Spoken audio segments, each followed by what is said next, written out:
Welcome to the Dennis and Judi Show on demand. Thanks to our sponsor, Value City NJ, with 9 locations in New Jersey or online at valuecitynj.com. Don't forget to subscribe to the show so you'll never miss a minute. New Jersey 101.5. Parks Casino and Sportsbook, New Jersey. Chime time is 10:08. The Dennis and Judi Show. I'm Dennis. I'm Judi. Franco. Yo. 1 banana, 2 banana, 1 for me and 1 for you, banana. Remember the count? I don't remember that particular version, but he would count everything. And we did, I was doing my impersonation of the count for Kyle. Yeah, because that's what his lay. He laughed. So I did. You don't remember the count? He's like, no. It's like 1 tortellini, 2 tortellinis. But how does he not?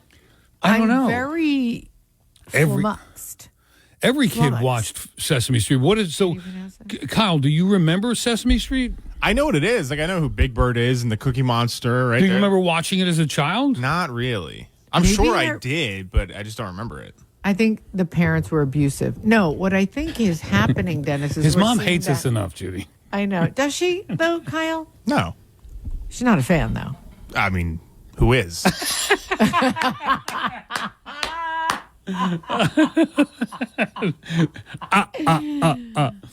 I love you. Here's the thing, Dennis. You are seeing the line in the sand between Gen X and Gen Z. Yeah, that's what I was fishing for. It fell out of favor when? So Kyle's 24. If he was 4, he watched it. So that would be 20 years ago. So that would be in the 2000s. Kids weren't. There were other things to watch. Other things to do and other things to watch. Also, we often played the CDs in the car. So my kids knew a lot of the songs. They knew every Count song, every Ernie and Bert song, but they did not know the show. The 2 little ones did not know the show. Only the 2 older ones watched it. Could we get your mom on the phone, Kyle? Again, do you think his mom's participating in our show? She's not a fan. Not a fan, and she has work today, so I doubt she's listening. This is really sad because most moms love us. I know. Well, I think we made fun of his name too much. And that's a very personal thing. Is that what it was? I think so. No comment. He is sweating. The boy sweats sometimes. He is sweating more. Making Kyle, very what is it that they don't like? Let's think. The constant bashing of me, telling me I have a bad haircut. Where else could I go from here? Really? All right. It's the treatment of her son. Really? But she knows we only tease because we love. I don't know. No. We got to get his mom on the phone. She's been on the line with us before. I think she had when he first started. Okay, Kyle, text her, please. Can she take a minute out of work and call in? No, I'm going to kill myself. I'm a mother. She doesn't actually hate you guys. What is she? Tell the truth. She's never once been like, I don't like those 2. Well, what does she say? Enough with the name. She'll just, her and my dad will say, I tuned in for a little bit today. Oh, nice. And then that's kind of it. And those 2 idiots were abusing you. Wow. Well, I was going to leave that out, Dennis. I'm going to write a letter to her. Seriously, I can't. Well, the reason we brought up your mom is because there's a woman. I'm just trying to think if JoJo was a producer here. Yeah, and people were teasing him. Constantly, I heard people calling him stupid and dumb. Well, but wait a minute. How many times we've complimented this kid and said he's like the best kid in the world? Yeah, but unless you're listening through 24/7 of the show, right?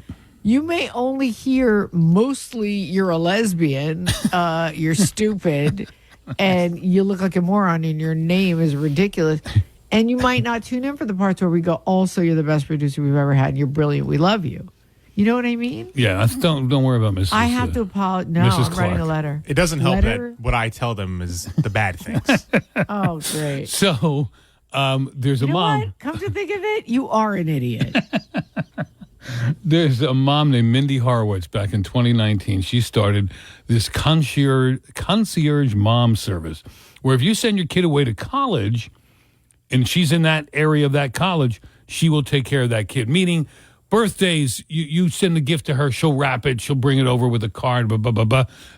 Illness, the kid's got a sore throat and she'll bring over the saline nasal spray and the decongestant and all that. And some people are like, that's your babying the kid. I'd never sent any of my 18-year-olds away to college, and I didn't think it was a good idea. And I still don't. But if you do that, good on you. We're wondering, A, do you think that's a good idea to have a concierge mom for your kid away at college? And B, did you go away to college, and did you send your kids away to college, and was it the best experience of your life, or might have been a little too soon to leave the nest?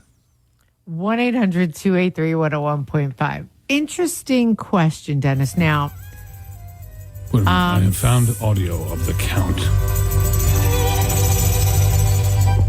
In old Transylvania, when I was a lad, our castle was cold, yet we never were sad. We learned to be happy. Right. We danced round Should we get hold to the on, count? it's coming. and learning to count was the key to it all. By counting each count, I knew just where to start.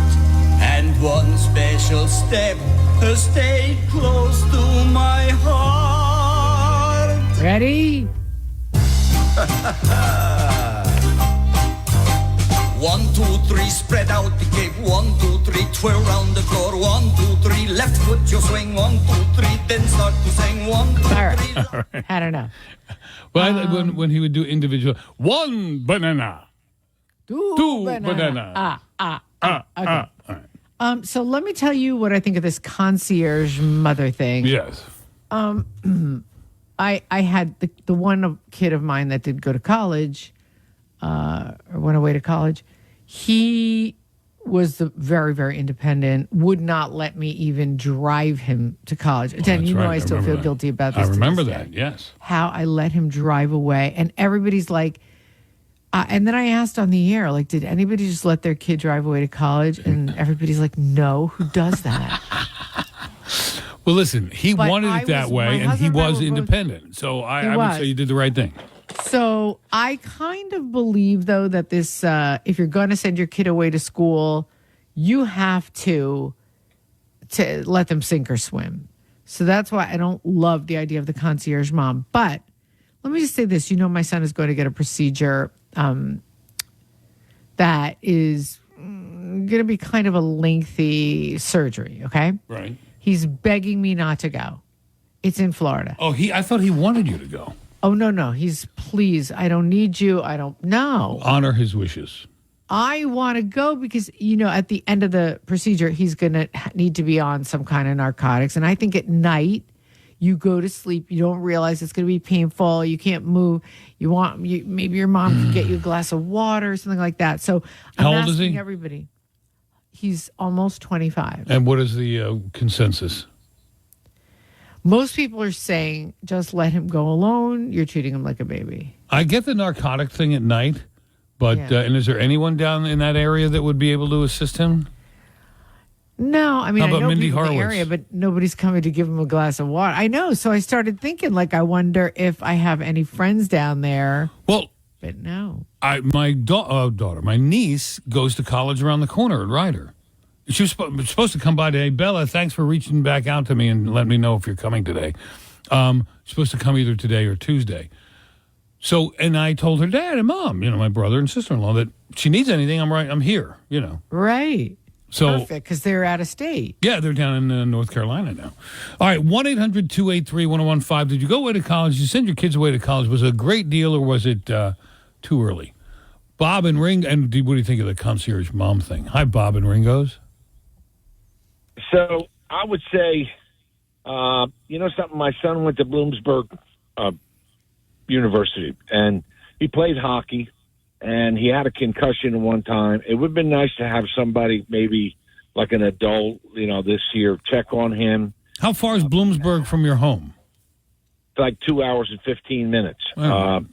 And if there's times when he had like the flu, if he needed, some Pedialytes or some You would have accessed the services of a concierge mom. My wife would have, for sure. Yeah, So yeah. That's why I say that's that. And secondarily, college itself, Bloomsburg was not a ridiculous number. It was like 25,000 a year, Right. and the maturity level that he reached, along with right now, he went for criminal justice, and he's at the New Jersey State Police Academy, and I don't know if he would have been. They had 2,500 applicants, and they come down to about 200 recruits. I don't know if you'd be considered. Well, congratulations on that, and that's a good thing. He did not get brainwashed, I would imagine, in the major he was in, and Bloomsburg being in a kind of a conservative Pennsylvania area, the chances of him getting brainwashed were low. He voted for Trump, Dennis, okay? All right. All right, Bob, thank you. Appreciate the call. Best of luck to him. We're pulling for him. Thanks for the call. Yeah, that's the one of the other dangers. Forget it, getting drunk and falling downstairs, or getting pregnant, or getting a girl pregnant. It's coming back as a brainwashed zombie is the biggest fear. It's, yeah. I mean, I almost got one of those. I mean, I did get one of those. I unbrainwashed a lot. There's still a lot of zombie, though. I mean, what is that, a major? Brainwashed zombie. Is that like is that like a new master's degree? Well, instead of ROTC, it's brainwashed zombie program. Andy, hang on. We'll talk to you next. Did you go away to college? Did you send your kids away to college? And was it an awesome experience? There's this woman called the concierge mom that will take care of your kid far away from you at college if you need something. Good idea or not on that. 10:19, time for New Jersey Fact. Dennis and Judi show. A woman named Mindy Horowitz has a service. She's a concierge mom. If your kid goes to college near her, and they offer this at Penn State and a few other colleges up and down the East Coast. She has other surrogate moms in those areas. So if your kid gets sick, if your kid needs something special, a birthday, cake, card, whatever, she'll take care of that sort of thing. So it's cool because 18-year-olds, especially these days, they're not as mature as the 18-year-olds that stormed the beaches at Normandy. God knows. So, I think 18 is a little young to be out on your own on a 4-year friggin' party with access to God knows what, and you're not being around whatsoever. Plus, you think they're safe once they get in the classroom, that's where the real danger lurks. That's really true. You used to be worried about the bad influence that other students would have on your kid. Right. Now it's like, hang out with the drug addicts. Please do not talk to those professors. Exactly. Sleep with the entire football team. Just don't hang out with one of the professors. So did you go away to college? Did you send your kids away to college? Good deal, not a good deal? And does this woman have a good idea with the concierge mom? Yeah, why not? 1-800-283-1015 is the phone number. I really want to know, was your college away experience like did that mature you and make you the person you are? They couldn't afford to send me to Boston. I wanted to go to Graham Junior College for broadcasting. And then my dad said, no. So I went to a local community college and used my own money to go to broadcasting school because that's what I wanted to do. And he paid me back. He said, you didn't have to do that. I'll take care of that. Oh, really? Yeah. But it was like $800 or something. I wiped out my bank account, all the confirmation money and birthday money I had. And $800. Yeah, and he paid me back. So, but if I went away to Boston, no. No, I don't think it would have went well. It would have gone well, sorry. Andy is in Bergen County. I might have known the difference in conjugating verbs a little better. Andy, hi. Hey, how are you? Great, how are you? I'm good, thank you. You were a bad student, failed every class in college for 2 years. Well, no, not for 2 years. I was actually politely asked not to return after one semester. Oh. I failed every class. I was not a good student growing up. I really didn't want to go to college. I went to local community college for a year. Did really well, got accepted to go away to another school. And when I got there, didn't go to class, slept late, drank, partied, did all kinds of stuff, and showed up at some of the finals, and the professor would say, what are you doing here? Right. You're not going to pass. So I probably could have used a concierge mom, but in reality. A concierge dad to kick your butt. Yeah, probably. But in my case, it actually ended up for the best because I didn't do well in school that semester and was asked not to return.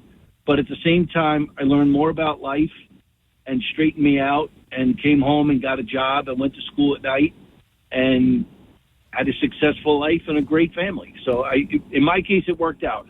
But It did. It seemed like but it wasn't college. It was the failure at college that helped you learn? It was the failure of that semester that forced me to learn and kind of grow up. Right. Very good. Sometimes that's the best. Those are the best lessons in life. Did you tough stuff. earn a degree at night, Andy? I did. I got an associate degree and then went ahead and worked for a company for 40 years and just recently retired. Congratulations. What kind of work? Automobile business. Very good. All right, Andy, thanks for sharing your story. Great story. Thank you. Thank you. All right, did you go to college? Was it great for you? Go away to college, like far away. Did you send your kids far away? Is that a good deal still? Well, it's not a good deal, but is it, good for kids at 18 to be away in this day and age? And for you, was it? 1-800-283-1015 is the phone number. Antonia in Howell. Hi, Antonia. Hi, how are you? Good, how are you? I'm good, thank you. So, I didn't go away. It was community college, and it was a so-so experience. Nothing good, nothing bad, very average. Right. But when I had my twins, I let them go away, but it was local. They went to Monmouth University. Well, they're still there, and it's 25 minutes from the house. Yeah, that's not away. That's not too far away. They probably come home a lot of weekends? They come home a lot of weekends, but what was interesting, they're in their junior year now. They decided that they didn't want to stay on campus anymore. They're back home commuting. Yeah, and if it's 25, both made that decision. Good. And if it's only 25-minute commute, yeah. What was the benefit of being there? The college experience. I couldn't convince them as freshmen that they should have commuted from the beginning, and my husband decided to let them go ahead and be on campus, and they wanted the college experience, but once they had it, they were like, I guess it wasn't all that they thought, and they were like, Wow. we could commute. Yeah. It would be a lot for a kid to admit that. Yeah. With all that freedom. Like, what was the disappointment, or what was the lack of interest? Or not the party scene wasn't what they thought, or what? Well, I have a boy and a girl. Her personality is completely different. So the boy was very social. The boy was partying. The boy joined the fraternity. He did everything. The daughter is very academic minded. She stayed, did her, studied, she did tutoring. She wasn't the party girl. But the thing for her, she didn't like the common space. She didn't like the communal bathrooms. She didn't like the condition of one of her dorms. She's like, when you put in a work order, they never come and fix things that's wrong. There was mold. She just was not liking her living environment. Right. And she wasn't getting along in her freshman year with one of her roommates. But I could see for her coming home, and for him, one word answer, because we got to break for the news. Why did he want to come home? He decided that he had done it all, and he was done. Well, good. Smart kids you got there, Antonia. Really? Thank you so much for the call to New Jersey 101.5, 1030. So this Mindy Horowitz, does she have a good idea being a concierge mom and having concierge moms in different parts of the country to take care of your college kid who's away? Not every day, but you got something, the kid's not feeling well, bring him over some Dayquil and some saline nasal spray, and it's his birthday, make sure that, he gets a cake delivered or whatever. Yeah, why not? I think 18's, for this generation, a bit too young to be away on your own. Many, many dangers, the least of which, or the top of the list, is the professors and the brainwashing. But did you go away to college, and was it a good experience? And did you send your kids away? Was it good for their development? 1-800-283-1015. And do you think the concierge mom is a good idea or too much? I think most of our audience would say too much. You know what? There's also an RA, Dennis. If you are in a fraternity or sorority, many times there's some adult there, some sort of mentor. to help you out. How old is the RA, Jim? It's generally like a senior in that school, isn't it? Senior or junior sometimes, but they're obviously tested and proven, or they don't get the job to be the most responsible of all the kids in the place. So they're going to be the ones who will take care of you, bring you a Band-Aid or something, or at least refer you to the right people when you drink too much. So I already feel like you've got your concierge mom there. And if you're so stupid that you can't deal with it, you shouldn't have been sent off to college in the first place. Actually, college should be the survival of the fittest. If you go there and you can't deal, that's how you know you should not be there. 1-800-283-101.5 is our phone number. So if you went away to college, or you sent your kid away to college, and I also would like to talk to people themselves, these students who went away and realize now how difficult it was for them. Or maybe you just went, acclimated immediately to the freedom and the people here, responsibility. The young people, Kyle went to Montclair, loved it. It was a great experience for him. And it wasn't too far, it was like an hour away from home. Kyle, you would give it an A, your experience away at college, right? Except for the fact that you never learned paying attention skills, apparently. All right. But Kylie went to TCNJ, again, about an hour from her house, and was a very good experience for her. Who know else? what, though, also, Dennis? I don't think that this generation did not consider that there was an alternative. You had to go. You had to go. Yeah. As opposed to like when we were younger, your parents could make the assessment, or you could make the assessment like, I'm not really ready. I'm going to take a gap year. I'm going to travel. I'm going to go get a job. But in this day and age, it's almost like it's illegal for you not to go at age. But is the tide turning where some people are considering alternatives? I mean, that's how I feel. Things that we've been, a lot of conversations we've had on the air would lead me to believe that the tide Did you is learn turning. that at college, Kyle? Did I learn that it was you had to go? No, the backpack dance you were doing. High school.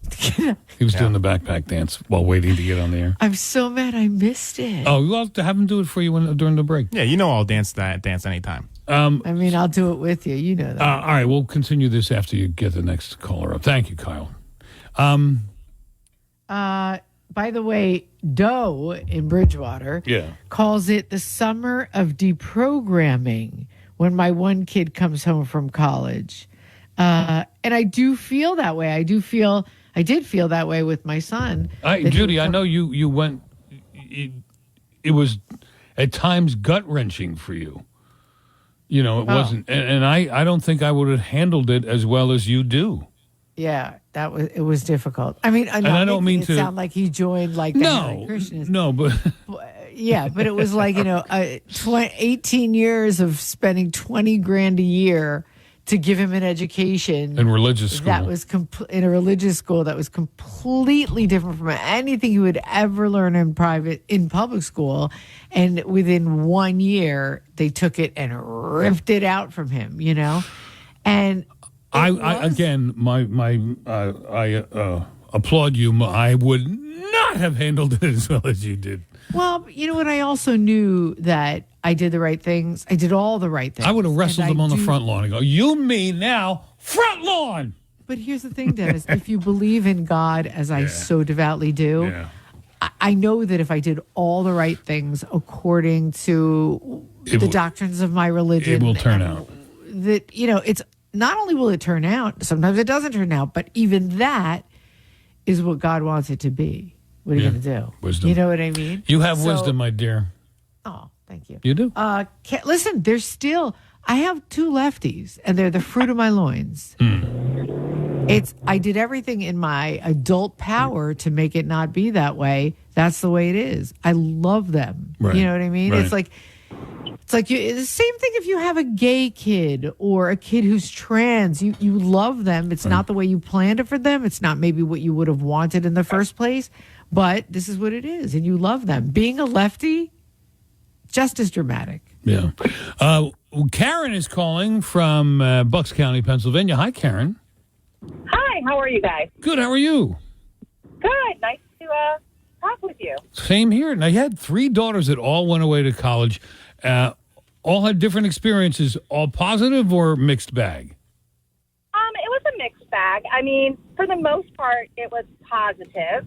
I have to say taking them and dropping them off was more traumatic for me probably than for them. Sure. They were So getting you probably freedom. think that you should call child services on me that I allowed my son to drive away to college and go himself.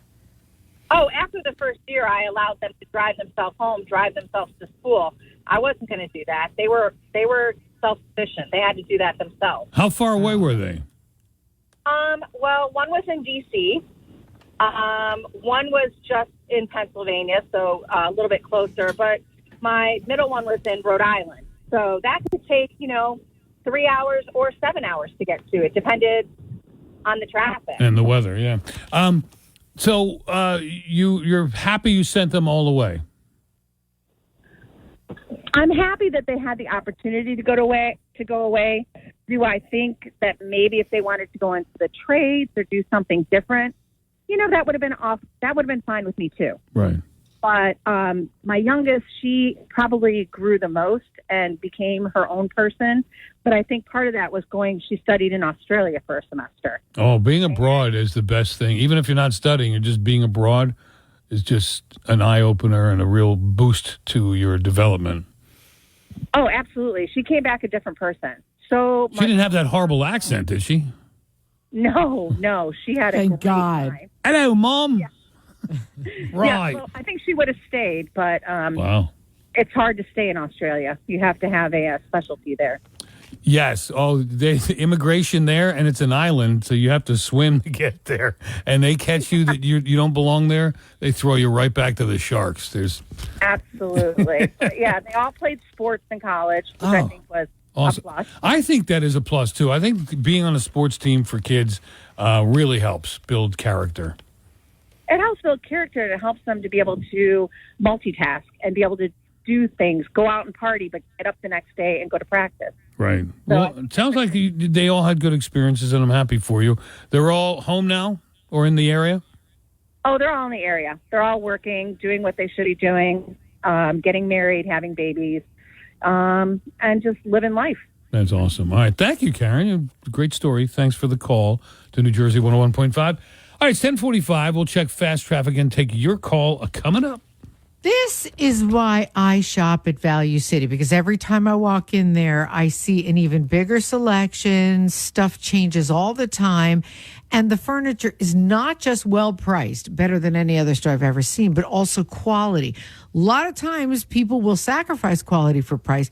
At Value City, you don't have to do that. Plus, it's beautiful, beautiful furniture. Huge instant savings now at Value City. All furniture is reduced. Save up to $500 off on the spot. Clearance and closeouts up to 70% off. Up to 60-month special financing with low monthly payments. Complete room packages as low as $18 a month. Guaranteed lowest prices on top brand mattresses. Savings with style at Value City now. ValueCityNJ.com. That's my furniture store. Some exclusions apply. See store for details. Jersey.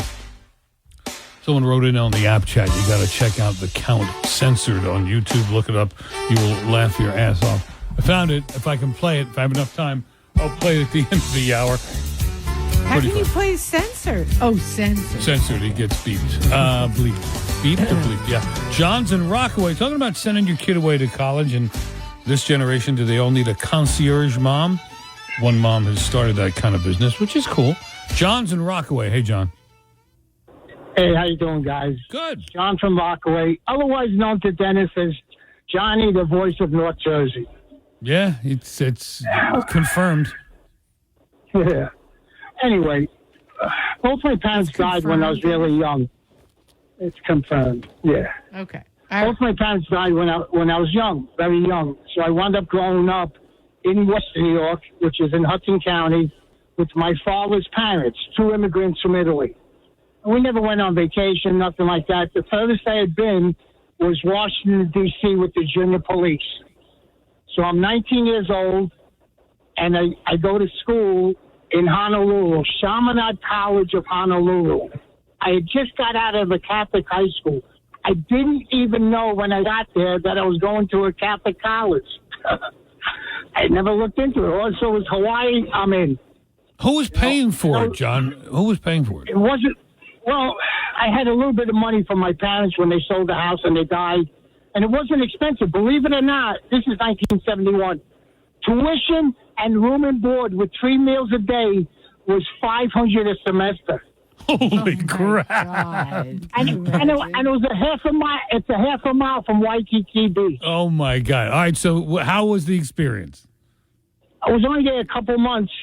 And what happened was in June, the previous June, I had gotten my draft number, which was 13. And the Vietnam War was still going on. But I said, I'm going to college, so I didn't care. Right. I'm out. And it started in August, college back there. It was like end of September. Richard Nixon says, no more student deferments, which was the right thing to do. But he said, if you're a freshman this year, you don't have a deferment. 2 weeks later, my grandmother calls me up and says, listen, you got a notice from the draft board. You got to go for your physical. I'm like, oh, my God. So, I'm in paradise. So I quit school. I came back, and I was lucky. I wound up getting into the National Guard. I didn't have to go to Vietnam. Yeah, a lot of guys did that. A lot of guys did that. And my brother's 2 older friends did that. Dad was a long commitment, 6-year commitment or whatever, but... 6 years. Yeah. But Dennis, if you got a minute, I can tell you a story about the National Guard. When I got there in 71, there was guys that had been there from 66 who went to the Newark riots, and they didn't. There's an armory in Newark, but they never called them out. The first army to get there was my army from Jersey City.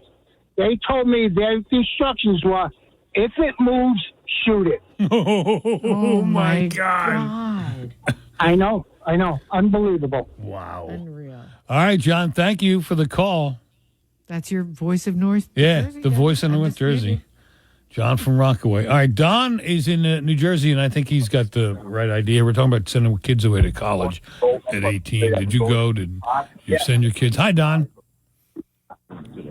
No. Swear to God. Swear to God, you're on. Swear to God. I hate this.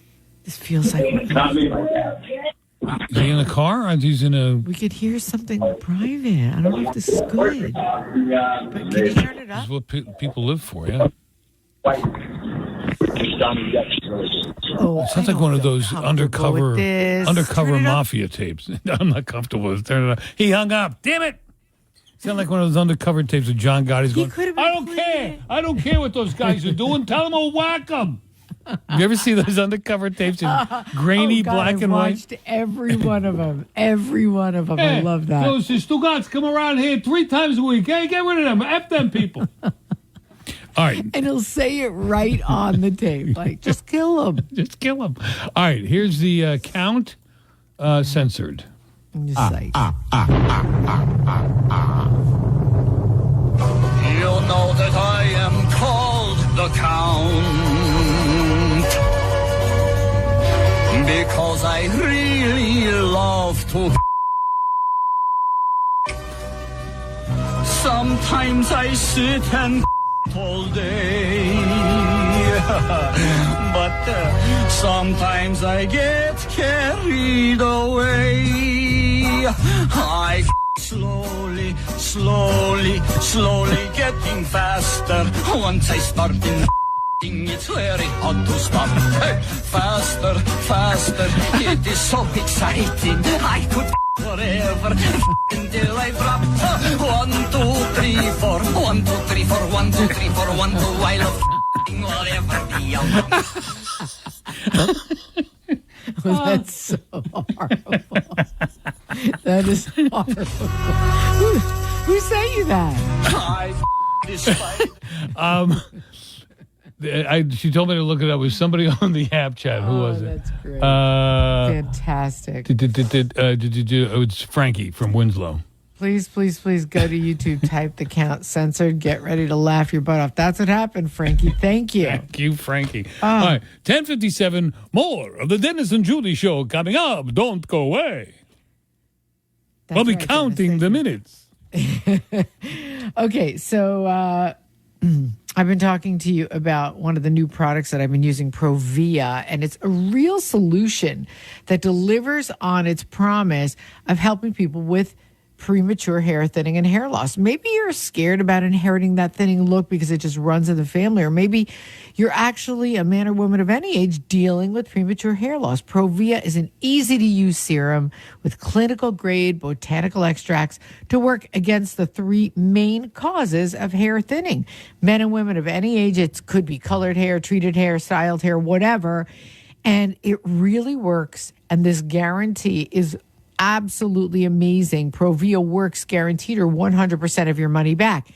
Every package contains a full 60-day supply of Provia serum, and right now new customers are going to save over 50% off Provia in their introductory package at proviahair.com/Judy. Please see it for yourself right now. Do not wait. You're going to love the results. proviahair.com/Judy. proviahair.com/Judy. I love this product and what it's done for my hair.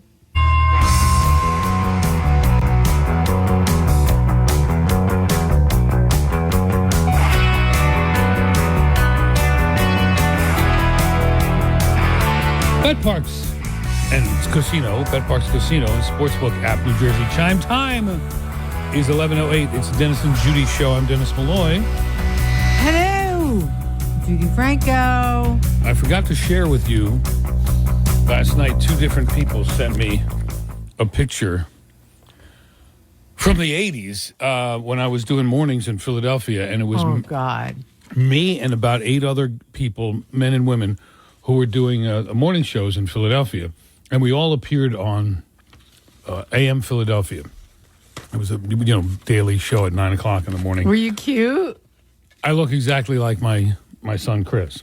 I sent it to him and his wife, and I said, "Does this guy look familiar?" It looks just like he looks now. Show me. Did they agree? They're like, "It's uncanny. That's ridiculous." Because sometimes they'll be offended. No, well, she said it's ridiculous. It looked just like he didn't answer. Because he's like, oh, shoot. He's depressed about it. Okay, wow. So I'm going to zoom in on me. But he doesn't have a beard. Yeah, he does.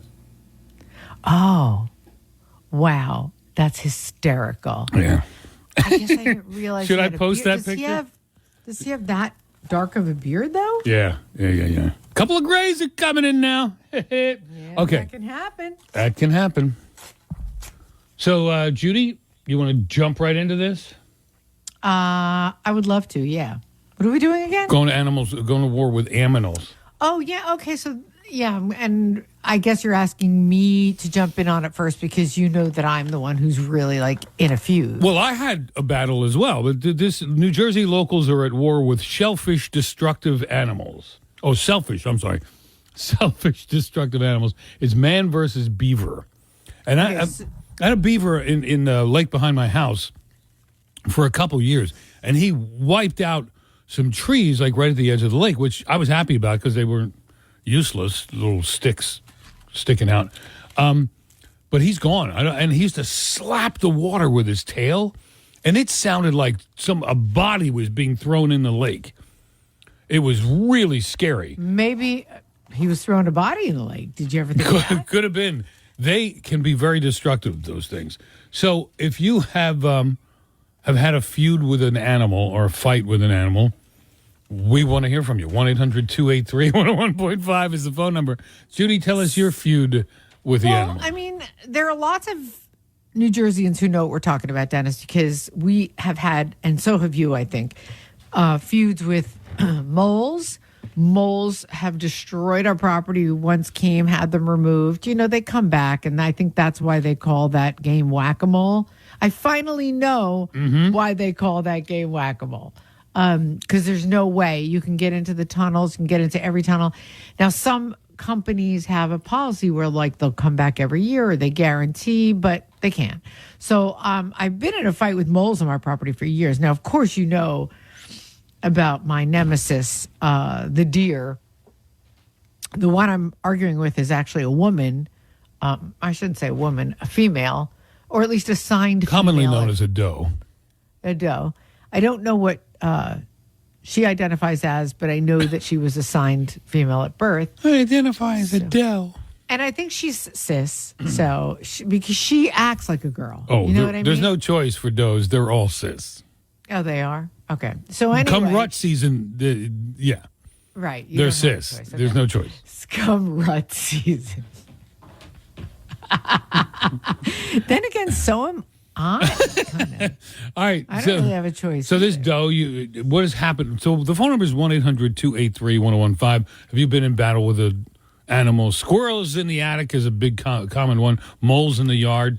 Yeah. So this doe I and have you, what stage are we at? Okay, I have planted every type of flower in my yard. Even the ones they say that deer don't like. Right. There's no such thing as deer-resistant flowers. So finally, we put up a fence, and we put up a bigger fence. And our garden, this deer, doe, has the you-know-whats, figuratively speaking, because it is a doe, to hop over the fence into the vegetable garden and eat the vegetables. Oh, And I've had them mangle a 5-foot fence getting in the garden. Yeah, so then we had to put a higher fence up. And I am at war with this deer. And when I see the deer approaching my driveway, she almost will come up onto my porch. She'll approach my driveway. I look at her. She looks back at me like, yeah, what are you going to do about it?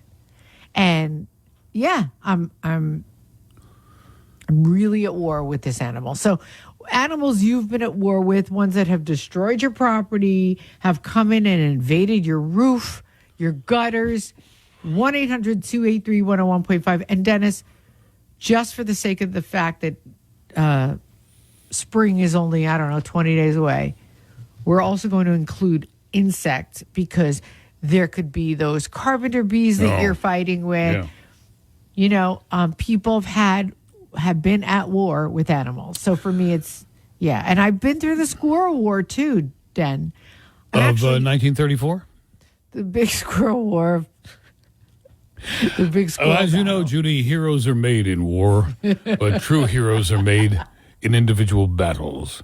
And I can recall a battle I had that I'd like to share with you. Yours was with a bat. With a bat, yes. Yeah. And do you want to tell everybody what the weapon of war is for a bat? Well, the protective gear was a hockey helmet, hockey gloves, and the weapon was a hockey stick. Of course. Oh, I thought it was you weren't the tennis racket bat? No. Tennis racket is reserved for the carpenter bees. Oh, no. I have a friend who used the tennis racket for a bat. That's what they tell you to use. I get all the hockey gear. That was the most readily available. It's right by the steps going upstairs. So I just grabbed everything. It was the stick, gloves, helmet. And I went up, so he made it upstairs to the attic. And I was, following him around with I'm pretty good at knocking a puck down. So I figured when he flies by, not like I'm tipping it into the net. So I knocked him down as he flew by, and he was fluttering on the ground. And then, we don't like to talk about final outcomes in war, Judi, but suffice it to say, it was a little gruesome. It was ugly. It was ugly. 2x4 was involved, and that's awesome. The 2x4 is what saved the day, actually. Yeah, I don't want to ruin the hockey stick that I tipped him with, so Well, that could just be collateral damage. You know what happens in war. Yeah. So, there was the Battle of the Bat, 2013. 1-800-283-101.5 is our phone number. Critters that have ruined your life, they either came into your home or your yard and you had to do battle with them. And some of them can really be very destructive. Squirrels are just usually a pain in the neck. If they get into your rafters, your attic, or whatever, they can be. And then you hear them. You hear them at night crawling around. I had that once inside of my walls, and I wanted to kill myself. But to be very honest with you, much more destructive are moles because they never go away. You never know where they are. You can't even trap them. And we've had people come in and put poison in every hole, and nothing. It's whack-a-mole. So 1-800-283-101.5 is our phone number. Moles are ridiculous, says Champagne. Can almost break an ankle in your yard. Yeah, from that soft dirt. Holes. Yeah. Well, this is out of Plumstead Township, which is New Egypt. An exploding beaver population is wreaking havoc on the pinelands and flooding hundreds of acres of land, according to a frustrated New Egypt man. Too many beavers are gnawing down trees and building dams on the land around Chris Ritter's 30-acre property. He said in a social media post, it's become an especially significant problem in recent years with dams flooding roads and causing other destruction. That an animal's got to be pretty darn impressive to cause not only damage to a property or one person, but like an entire community and flooding roads. No, it's crazy. Beavers It are really badass. Numerous farms, homes, and parks are being destroyed due to uncontrollable flooding and tree destruction here in New Egypt, according to Ritter. Yeah, send a couple of, Sopranos out there or hunters who know what they're doing, and they might be protected. I don't know, but they got to be eliminated. Enough already. Farms? Who's more important? Farmers, or beavers? 100%. Yeah, I mean And I relocate wouldn't mind them. if somebody. Listen, can I go out in my backyard with a gun and just kill No. 3 out of the 4 deer? Not all of them. 3 out of the 4. No. Nancy's in Bucks County. She had battles with tiny little creatures that can cause a lot of damage. Nancy, hang on. The phone number is 1-800-283-1015. It's 11. So, I would say the town of Plumstead or New Egypt is in a war with these beavers. One homeowner, property owner, says it's ruining his property and some other farms and flooding roads as well. Beavers, and they can be destructive, nasty little things. They're cute, but yeah, you don't want to get in a fight with one or have one mess with your property. It ain't good. So what animal have you gone to battle with? 1-800-283-1015? Nancy in Bucks County. Hi, Nancy. You're on New Jersey 101.5. Judy, it says hang ivory soap around your garden and property. Deer hate the smell of the soap. I've heard Irish Spring. Also, I use Irish Spring for flies and stuff. Well, John from Warren says, I works. have to agree with Dennis. There are some tough beavers out there. They can be hard to please. I'm not reading this out loud. All right, Nancy, what's your story? A feeling. All of a sudden, we started realizing that our yard looked like it was starting to sink, and we're going around, and I have all these like pipe-sized holes, and they're like, "Oh my God, you have the moles/beavers." So I googled it. They said stick a hose down there. I never got any return water, nothing. So I don't know how far it is, but then they said cement it. How do you know if they're moles or beavers? I don't know, but they have the tunnel. I remember back in the day where it was Caddyshack. That's exactly what it felt like. Yeah. Because we could never find them. So we cemented up every stupid hole. And then this past summer, the one whole section of my yard will not grow grass, and it has sunk. It's like a sinkhole. Wow. It's horrible. It's horrible. I've heard put spearmint gum in the ground. Spearmint gum? I'll try that That's this what I've summer. heard, yeah. I don't know if it works. All right, Nancy, good luck to you.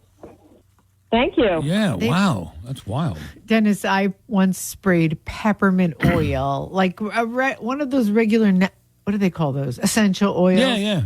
Yeah, put that in a thing, 5% in your spray bottle, spray it all over your plant.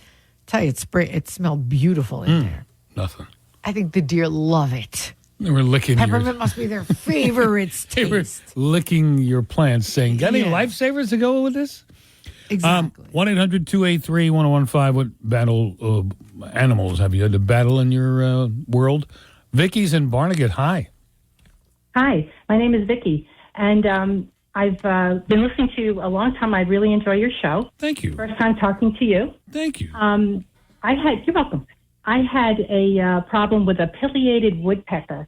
It is like a woody woodpecker type of a woodpecker. It's a really large one. What kind of woodpecker? What's it called?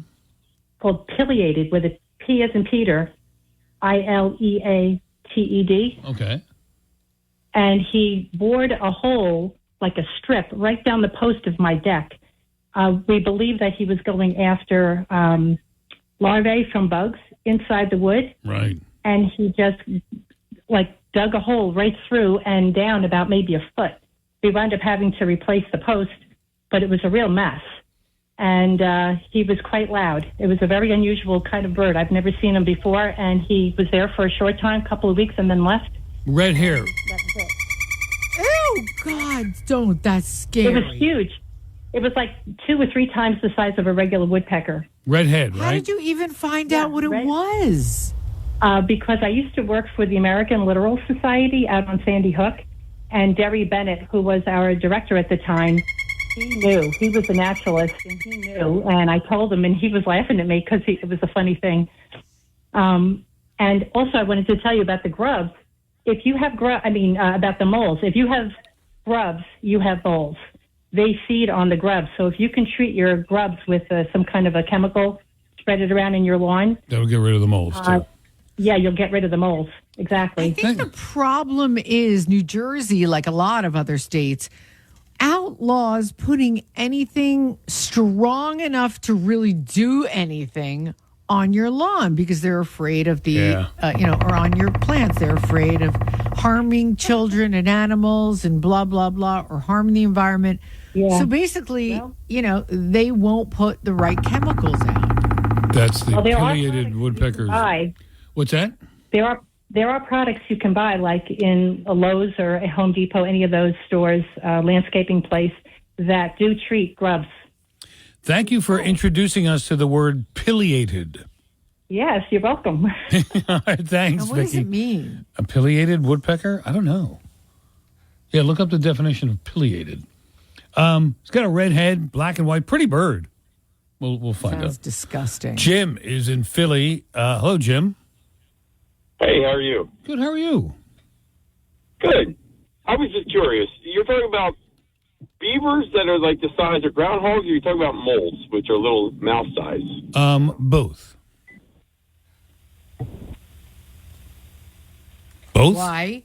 Some people have moles, some I'm- people have beavers. Well, because the holes would be way different. But if you want to get rid of like a groundhog size one, you could always put those smoke bombs you could get in the hardware store. You light them up, you put them down in there, cover with a sandbag, and a few minutes later, your problems are over. Wow, with the moles?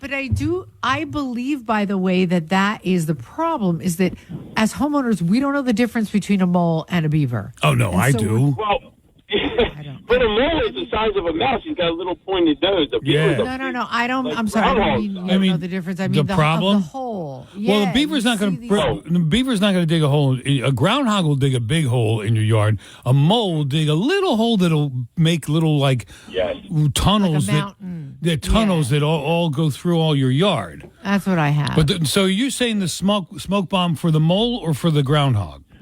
No, for like a groundhog. Like I have horses, and they dig holes, and a horse will fall in that hole. Its leg will go in the hole and trip, and that's dangerous. So what we do is we get the smoke bomb. You put it down in there. You throw the sandbag on either side of it, and it takes care of the problem. Very good. Thank you for that, Jim. Appreciate the call. Pileate, an adjective.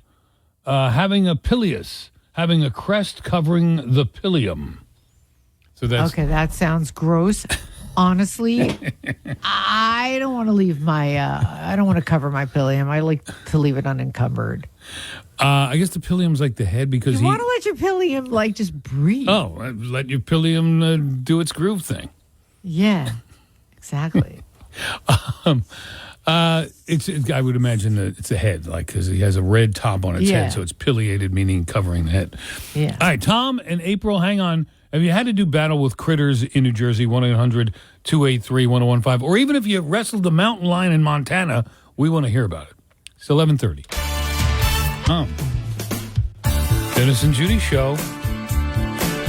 Talking about battles you've had with aminals. 1-800-283-1015 is the phone number. A couple people on the app Don't chat. fall for the animals scare tactics either, Dennis. That's true. Moles are ridiculous. Can almost break an ankle in your yard.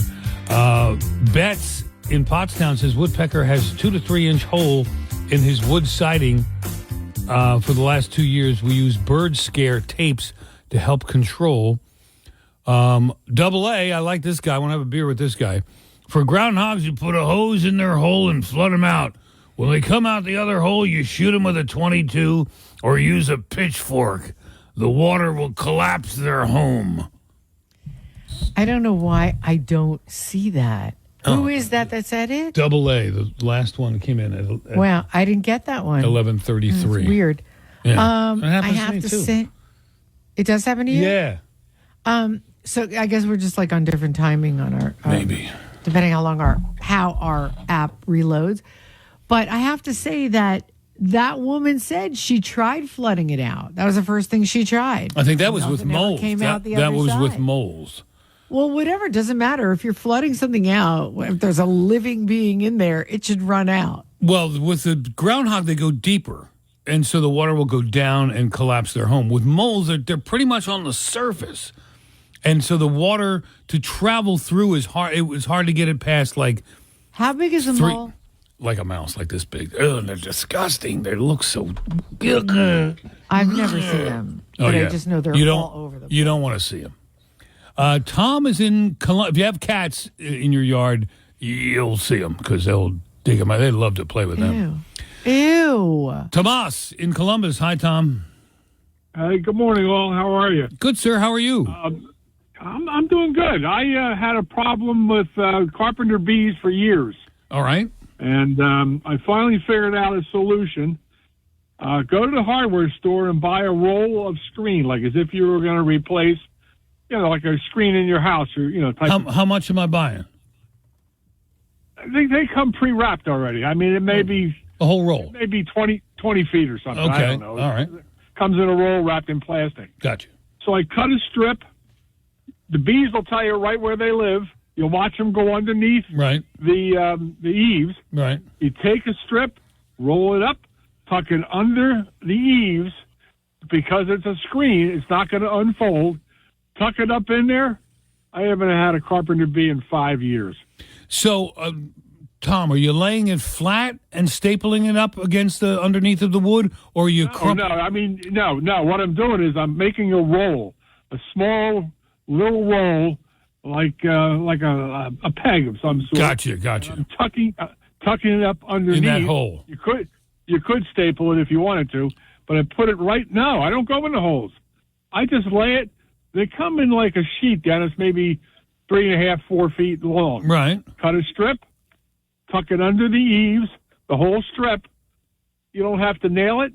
You don't have to do anything. It stays up there because, them little buggers like to chew wood, but they ain't too good at chewing steel. Right. So you roll it up, pick it up there, because, the fact that you roll it up holds it up in there. Right. 5 years, then. I haven't had one. Wow. I've battled them. I've hit them with tennis rackets. Yeah. I've He hit has them with to everything. send. You know what you got to do? Send Tom? a picture if you could. Send a photo. Because of it. I have in my deck, the railing of my deck, all these little holes underneath the top rail of the deck. Okay. And then, so what do I do in that case? In that case, I would make a small roll, take a couple staples, staple it under there, because they're not going to be able to chew that with a knife. They can't get through the screen. So if you can, and what happens is you limit their access, and they're gone. Yeah. All right. Very good. Thank you, Tom. Appreciate the call. Thank you. Thanks. I have this device I bought at the hardware store. It's made of wood. It's like a wooden, almost looks like a bird feeder. And the bottom of this wood box, they've attached a Gatorade bottle upside down. And then, so they go into the wood. They see the little wood hole that looks like one of the holes they make. They go in and they get trapped in there and they fall into the plastic bottle.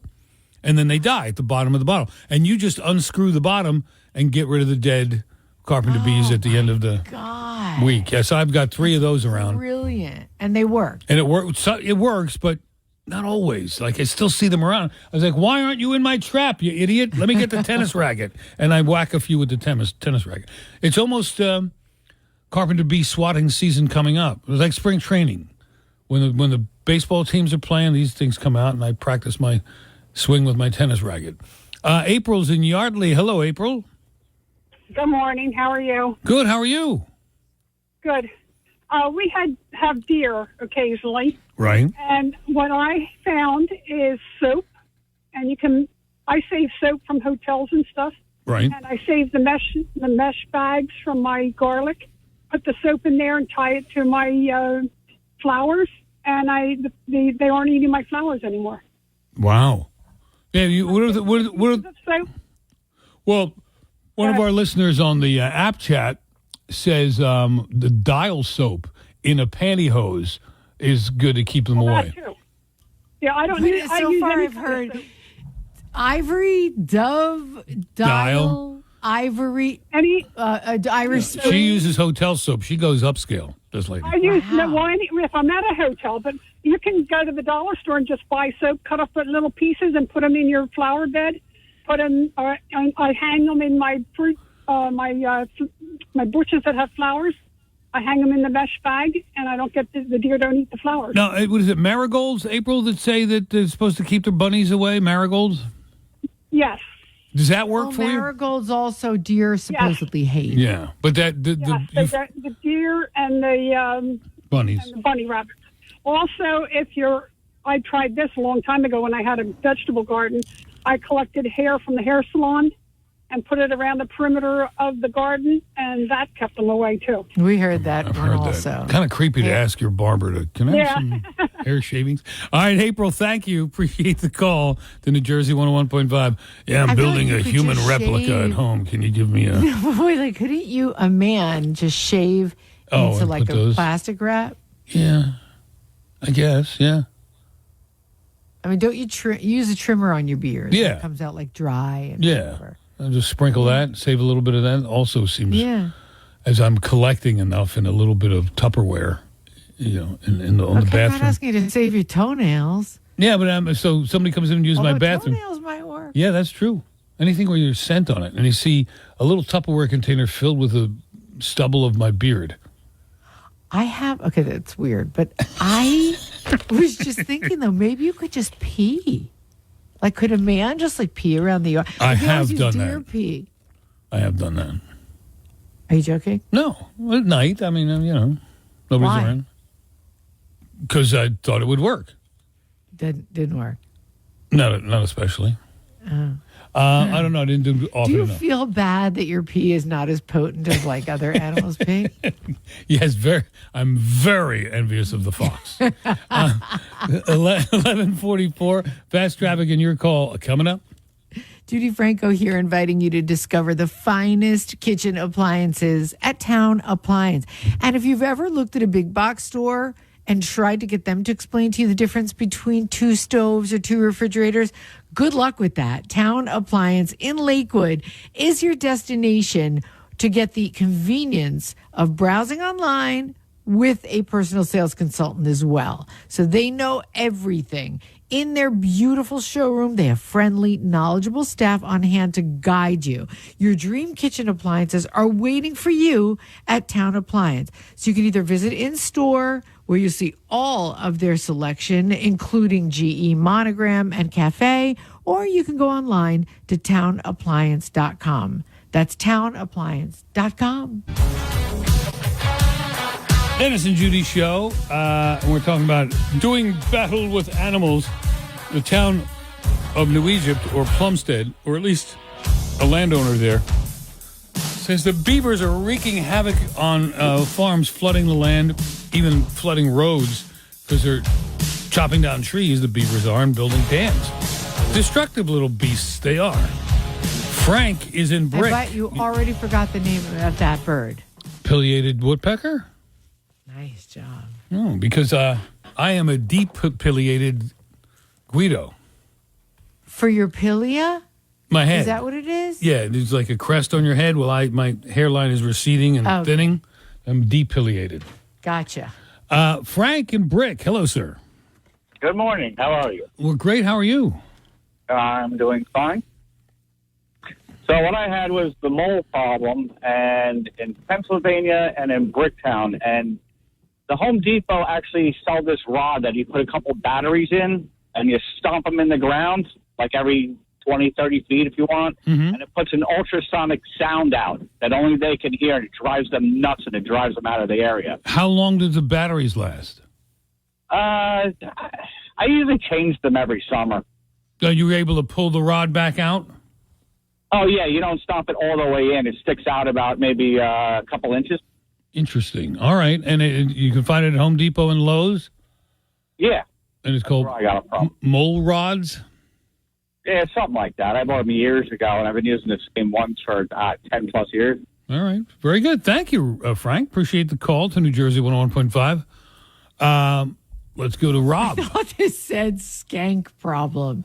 And I'm like, no, that's a different topic. Rob, it actually says skunk problem. A girl across the hall was called the skank in Atlantic City over the weekend. Yes, Yeah. I heard that. She's quite proud, too.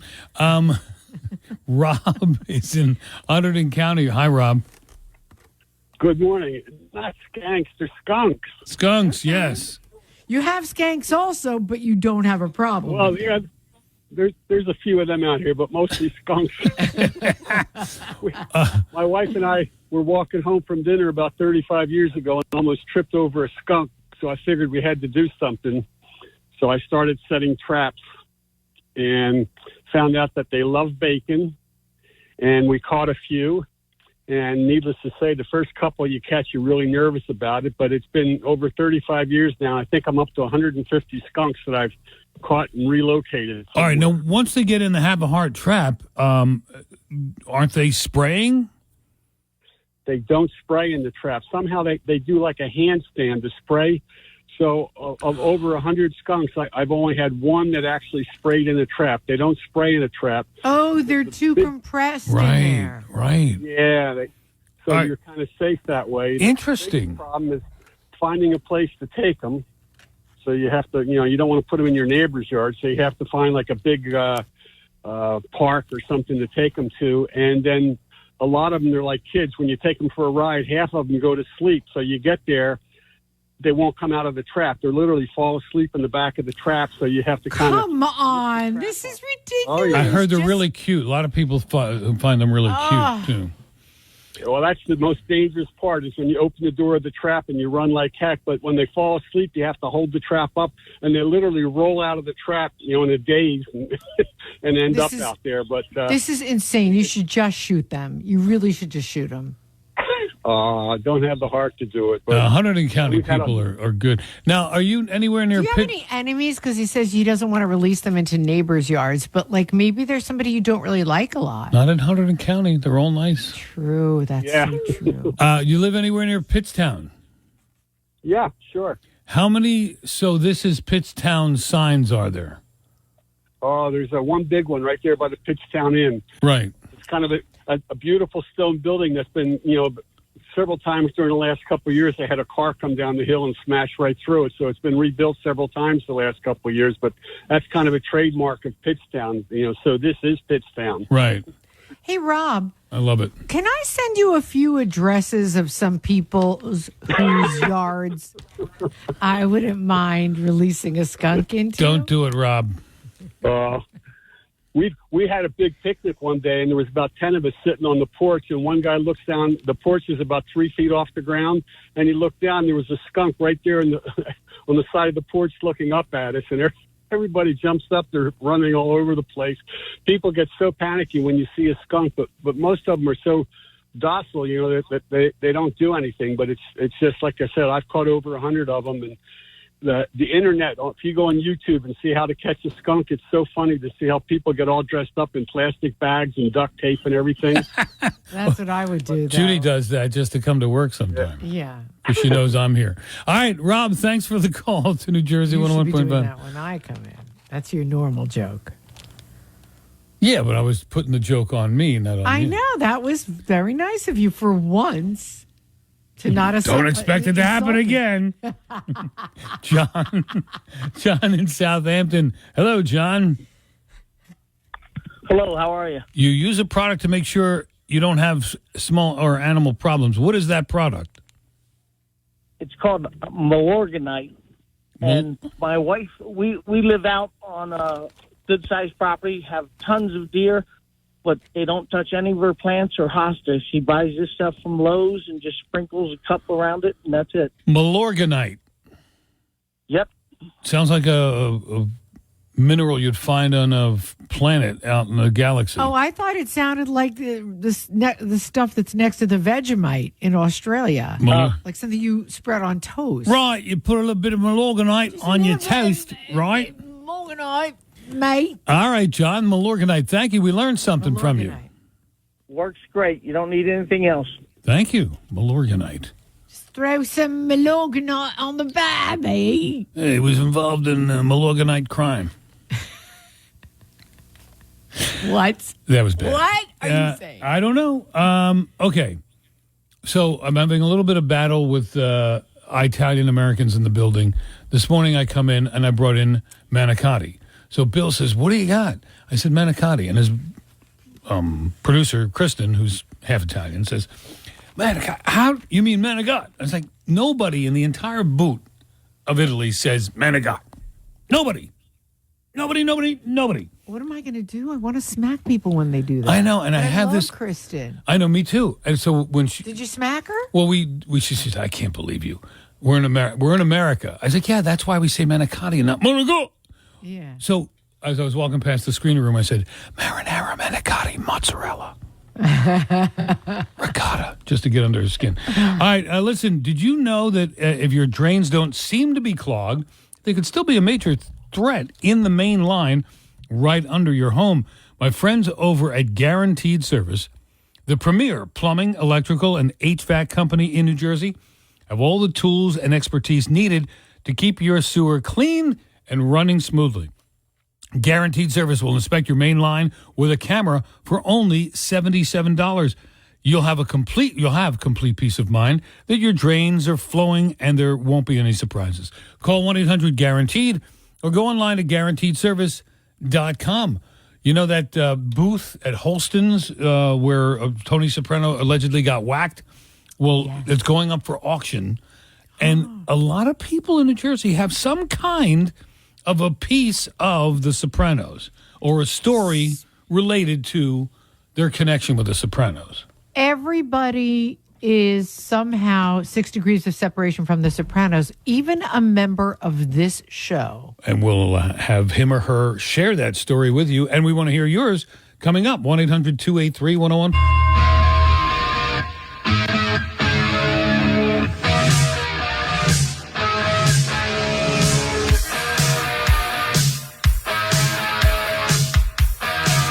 Yeah. Parks Casino and Sportsbook, New Jersey. Chime time, 12:09, Dennis and Judi show. I was just showing Kyle that picture of me from the 80s. Yeah, what did he think of that, by the way? I don't know. I'm going to ask him. Kyle, what'd you think of that picture? You were very ugly. Just kidding. No, that's crazy. You had dark beard, dark hair. You still look the same. I can tell it's you. Right. But it looks exactly like how my son looks now. So. By the way, somebody already, it's online already, Dennis. Is it really? Where? Yeah, they said, Dennis, that picture, this was a long time ago, they said this, that picture's made it, is already on Facebook making the rounds. You're beloved. Yeah, 2 people saw it on Facebook and sent it to me last night because I'm not on Facebook. But yeah, funny. Thank you.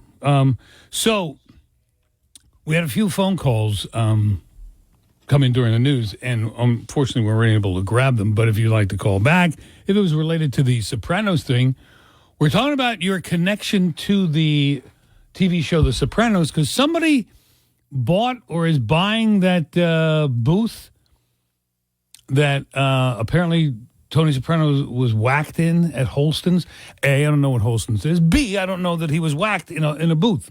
I do remember that because it was the last scene or the last episode everybody watched. Not watched because I watched Wasn't it. that called Holston's? Wasn't that the whole point? I don't know. But I watched the first season or 2 and I fell out of it. And so the finale, everybody, it was an event. Everybody had to see it. So I watched. I didn't get it and understand it. Everybody hated it. They didn't know what it meant. Okay, I'm not playing this game. I have a life. But do you? Hold on. I have a life, and I just watched it. I know you loved it, but I don't know. Some people loved it. What? I love any show that has anything to do with the mob. Right. I just find it so entertaining. I love the character study of those people. It's intriguing to me. You know, I don't care how phony it is Right. or exaggerated it is. I just really find it funny. You know, it's the same way like I find it fascinating too. To me, it was a South Park cartoon version of a so mob was story. The Nanny about Jews, and it was one of my favorite. No, I wasn't. As an Italian American, I wasn't offended. I was just No, like, no. I'm saying like nobody acted like the Right. nanny Oh. and her mother. Have you looked in and the whatever. mirror? Yeah, right. I wish. A piece of The Sopranos history is now for sale. The iconic booth at Holston's in Bloomfield, where the final scene of The Sopranos was shot, was put up for auction on eBay Wednesday night. So, what is your connection to The Sopranos? You have the car that Tony drove. You live in the neighborhood where the supposed house was. You went to school with the kid who played the kid. You went to the pork store where the Sopranos bought their pork, or in the opening. A lot scene. of people, in the same way, Dennis, years ago, we used to do what's your 6 degrees of separation from The Godfather, Right. and everybody would call. Now all those people are dead. The new generation is. What is your connection to The Sopranos? You had the same salami sandwich that they sold in Satriali's or whatever the name of that store was. I can't even remember the name of it.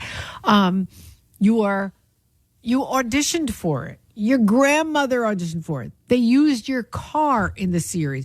However distant that connection may be, almost everybody has a connection to The Sopranos, and I can add my own in now. Please tell us what yours is. 1-800-283-101.5. House on my block. They use have my one? brother's bar. I do. One of my close friends and also producers of this show was once helped by Oh, well, then I James have one Gandolfini. too. Well, that's what the whole point is. It's not yours, it's Kyle's. Let's bring Kyle on to tell the No, story. because I said 6 degrees of separation. Now, if you only tell people, Dennis, it has to be your connection, nobody will call. 4 people will call. Oh, you see, my brother was in the scene with the Bada Bing, and Correct. my daughter, my niece's boobs were in the Bada Bing. Yeah. Okay. Okay? Actually, wait. That's a real connection. We want to hear I from don't that think. person. I mean, actually, like if Kyle's first cousin's boobs were in The Bada Bing. the Bada Bing, and Kyle didn't work with me, like he can use this as his own connection, okay? But like, Right. let's say Kyle didn't work, I'd be like, listen, I have a very close friend, also my producer, whose cousin's boobs were at the Bada Bing. Like that's a connection to me. Okay, I'll accept it. 1-800-283-1015 is a phone number. Just like this state, New Jersey, is 2 separate states. The people I know who grew up in the northern half of the state have all kind of, oh, yeah, we used to go to the thing where the guy bought the thing, and when he drives over the bridge and the thing. No, it might as well be Montana to me. It's like, oh, you lived in that cabin where they Well, shot. I didn't know any of those places either. Oh. There was actually one place that I think may have been shot in Long Branch, and that was what's her face's bar. What's the girlfriend of Michael? Yeah, Drea DiMatteo. Drea, yeah. But what was her name on the show? Adriana. Adriana.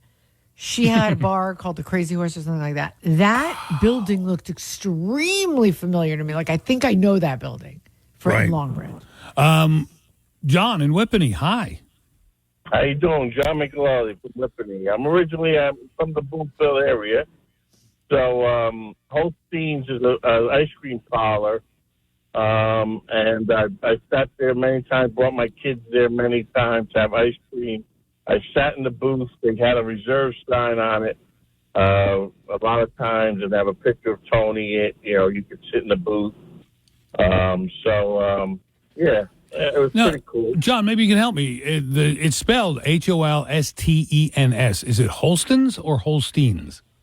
We say Holstein. Okay. Teins, yes. No, it's spelled Tens.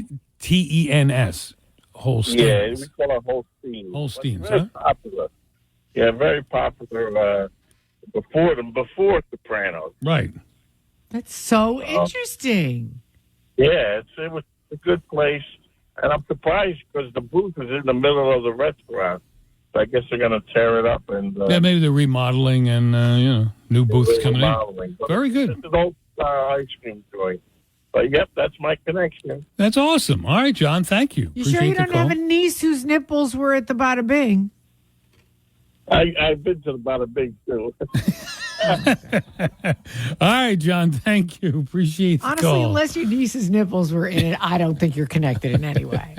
Stanley in Kenilworth. Hi, Stan. Hi, guys. I love your show. I listen to you every day. Thank you. I'm the guy with the dancing girls. Remember me? Oh, yeah, I remember. You got in a little trouble here now and then. Yeah, once or twice, but that's all got washed. But my connection to the show is I have two things, but I'll give you the first one. Bobby Bacala was talking to Junior. Junior, he says to Junior, "What do you want to do today, Junior?" He says, "Let's go Lady Di dances and get some dancers." And they said that on the script. And Oh, that's your company. Yeah. Awesome. Oh. My other connection was that Silvio, the name that Silvio came from was my friend Silvio that used to run a club in East Newark called Snappers. They had a live alligator in the tank. But he left there and went over to Satin Dolls, which became Bada Bing Club. Right. He died from diabetes. He died, but he was a personal friend of mine. The bounce for him over there And a long that's time ago. they got the name Silvio from that guy? Yep, and he was the manager there, Silvio. Very good. That's where the Sil name came from. That's my uncle's name and my grandfather's name. Yeah, like, why can't you say it came from your uncle, Dad? Yeah, right. How do we know? Stanley, thank you. Well, because they called him Sonny, and he was very... Yeah, but maybe he was went to Satin Dolls. No, he was such a clean cut. He still is a clean cut guy. His nipples were He doesn't have any... Oh, wait a minute. His niece would be my daughter. No, I can say no. That's his great niece. Right. All right, 1-800-283-1015. Marissa was a dancer at the No, Bada Bing? no. Bad rumors get started. Yeah, well, that's why I said no loudly. Interpretations like that. All right, Mimi will talk to you next. What is your connection to the Sopranos? And we'll hear Kyle's very strong connection to the show coming up after the break. 1-800-283-1015. Do you think Pete has a connection to the Sopranos or not, Judy? I think he does not. I think he he's does. more from like my area. But I think he does. Pete? Really? Directly to the Sopranos, I do not, but I can tell you that my uncle, my mom's brother, was in the Al Capone mob. Oh, okay. Wow. Yeah. Get out. No, I'm serious. My uncle was Louis Little New York Campagna. I love it. He such was Al a Capone's badass right-hand mechanic. man. That's amazing. That's better than being related to the Sopranos. His wife, Charlotte, was my godmother. Wow. It's hysterical. Yeah. So if we ever don't need mess any, with me. I was just going to say, if we need any favors, Pete, we know who People to call. could disappear, you understand? Hey, let's talk to Peter, little Pete the road guy. Hey. All right, it's 12:19. Time for Fast Tom. Dennis and Judy show, talking about your connection to the Sopranos, whatever that would be. Because they're auctioning off the booth where Tony got whacked at Holston's in Bloomfield. Now, it's spelled H-O-L. They've decided that Tony got whacked when nobody's really sure what happened. All right, Tony was sitting in with his family. And people conjecture that he got I whacked. thought it said, I'm sorry, I thought it said that in the article. One of our staff mentioned it in an email that they're auctioning off that thing. I'm just wondering if that is now the foregone conclusion because it was left up to us to decide. Right. Right. I still don't know if it's pronounced Holstons, which is how it's spelled, or Holsteins, which is what the guy called it, who called in, who used to go there all the time. I think it's Holston's. All right, let's go to Mimi in Tom's River. Hi, Mimi. Hello. I love you guys. I listen every day. Thank you, Mimi. So I grew up a block away from Holstein's, as it's called. Okay. I grew up there. I went there with my friends, and then When my son was born, I used to take him there. He's now 42, and he took a visit only a couple of weeks back to see the old place. And all he did was tell me how disappointed he was because there's Sopranos everywhere on their shirts. That place is an iconic ice cream store that's been there way longer than the Sopranos go. And now that you're saying they're going to auction off the bench, I find that ridiculous. So to locals like you and longtime patrons, they kind of sold out in your eyes. Yep, absolutely. All right, I hear you. Because it was your thing and your family's thing. And then when it got famous in The Sopranos, like, oh, now it's associated with that show. But no, it was our neighborhood place. No, it's not. Yeah, well, too bad. All right. Okay, I'm with you, Mimi. Mr. Holstein, screw you, Well, Mimi. the thing was, it was really fun watching the episode and seeing the neighborhood because I grew up right there. But, Right. When I hear the commercialization of it, I feel sad about that because it was a really iconic ice cream store. that. All right, Mimi, thank you. Appreciate the call to hear New it. Jersey 101.5. Yet I Kyle. reject it wholeheartedly. Yes. Hi, Kyle. Hello. So tell us your connection to the TV show, the iconic Jersey TV show, The Sopranos. I was probably 7. Oh, that's fascinating. Thank you for chiming in. All right. I'm kidding. He has a closer brush than I know. anybody. This is really good. Go ahead, Kyle. I was about 7 or 8. I was at a Rutgers football game with my family, and I was coming back down. My dad and I had either gone to the bathroom or got something to eat, and we were walking back down the steps to our seat. And I was, like I said, young, so I'm running down the stairs. My dad's trying to not have me run down the stairs, and I was running, and I was tripping and starting to fall down the stairs. And just as that happened, James Gandolfini was in an aisle seat, and he stood up and grabbed me and stopped me from falling. So he held me literally in his arms. And it meant nothing to me at the time. My dad was shell-shocked. And The Sopranos was a hit at that time. Yeah, at that time it was probably going into its final season. So was it, what, 08 around? It's 07. Okay. Yeah. Wow. Cool story. Yeah. And your dad remembers it to this day. Oh, yeah. He still tells the story. I mean, he was like, oh my God. And from all accounts, he was just the nicest guy. Yeah. Very nice. All right. To my 7-year-old self, I was like, this grown man is holding me. Why? And Kyle would not be here today if it were not for James Gandolfini. That's right. Wow. I owe it to him. And then he's dead now. Yeah. Right. So a lot of good it did James helping Kyle. And where was Which one Kyle is still alive? when James was in Rome having a heart attack? Yeah, Kyle, good question. You could have rendered CPR. You got me. You did. Thanks, Kyle. Good story. Good story, bro. Let's go to Donna. Donna's in Woodbridge. Hey, Donna. Hi. Hi. My stepdaughter was in one of the scenes with when young Anthony had a party. Yeah. And he charged admission, and they had 1 million kids all over the front lawn. Get out! That was whose house? It was at the Sopranos' house. Anthony had a party. Oh, but your stepdaughter was in that episode. Right. She was in that episode. Yeah, she was one of the kids. They panned by her, standing there smoking a cigarette and having a drink. That's so cool. She's an actress in New York, so she was, in What's her a name? bunch What's of her women. name? Let's look her up. What's her name? Christina Erickson Christina Erickson. Christina with a K or a C?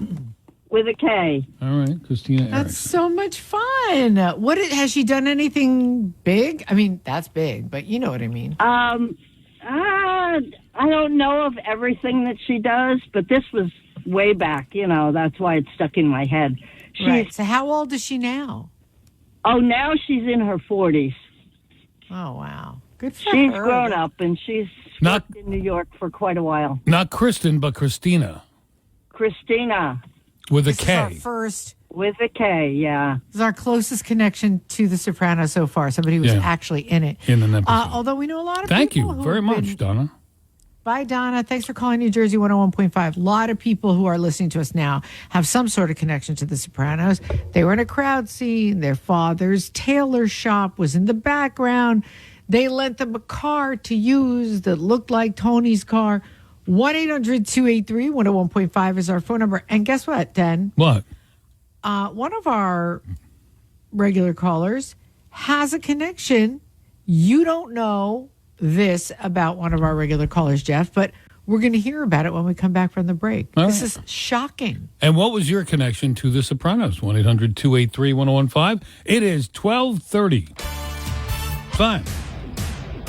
So that actress, Christina Erickson, who played a small role in the party scene when AJ had a party at the Sopranos house. Yeah. She's from New Jersey. I looked her up, and then she moved to New York City. She's an actress. At first I said, wow, she looks like Michelle Palenza because she got red hair. Then I looked at another picture and I said, oh my God, if Michelle Palenza and Judi Franco had a baby. You liar. Show me. Sending it to you now. All right. You could also just lift it up. Yeah, but it's better if you get it. And it was the screen's all dusty, so it's kind of a. If Michelle, oh my God. Hello, am I right? No, this is just me. Right, but then go. We'll say I got all right. One picture back, it looks like Michelle. Amazing. Yeah, this is me. Show me the Michelle version. All right, here's the Michelle version. I'm dead. I am dying from this. 1-800. I know. With a longer nose. My nose is not that long. No. 1-800-283-1015. Now you get the Michelle Palenza picture? Hold on. I just got the Michelle Palenza picture. Wait, this is hysterical. Right? So it's more me. Guess what? Yeah. The first picture, the one that's a Michelle Palenza, is more me and Michelle Palenza together, mix right? Than the second one. The second one just looks like me. This is if me and Michelle Palenza had a baby. All right, we got to post these. I don't believe it. Christina Erickson is her name, with a K, E-R-I-K. This is very important that I really, really need to send these to Michelle right now. Hold on. All right, 1-800-283-1015 is the phone number. Wait, you need to be involved in this because she's going to, I have to tell her it's you. Right. Hold on. Okay, ready? Yeah. Hi, Michelle. Dennis thinks, and I happen to agree, that this girl looks like the baby that you and I would conceive together. She's like, I thought I was done with those sick bastards over there. And she's probably... Also, I happen to think this girl's cute. Yeah, she is. But what if Michelle looks at the girl and goes, this girl is hideous. How dare they compare me to her? Make sure you put in there, I think you're prettier. All right, Jeff is in New York. We're talking about The Sopranos. Dennis says you're much, much, much, much, much hotter. I just saved you. Thank you. Jeff in New York. Hi. Hey, good afternoon, guys. What is your connection to The Sopranos? Well, it's a connection through New Jersey, actually. There's a place way up north in Ringwood. It's called Thunder Mountain. It's a skeet and trap shooting place. Okay. And Gandolfini, Curatola, and a few of the other guys used to go up there and shoot. And I met a bunch of them up there. They were average skeet shooters. And the guys I really enjoyed talking to was Johnny Sachs, Vincent Caratola. Did he pass? The good guy. No, he's alive. Okay. Because I know a couple of them passed, and I go, whoa, who did he play? And he's a nice guy. Yeah.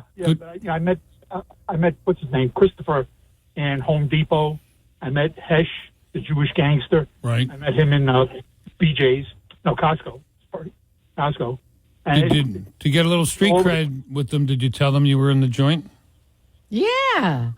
No, this was all before that. Oh, okay. Oh. Yeah.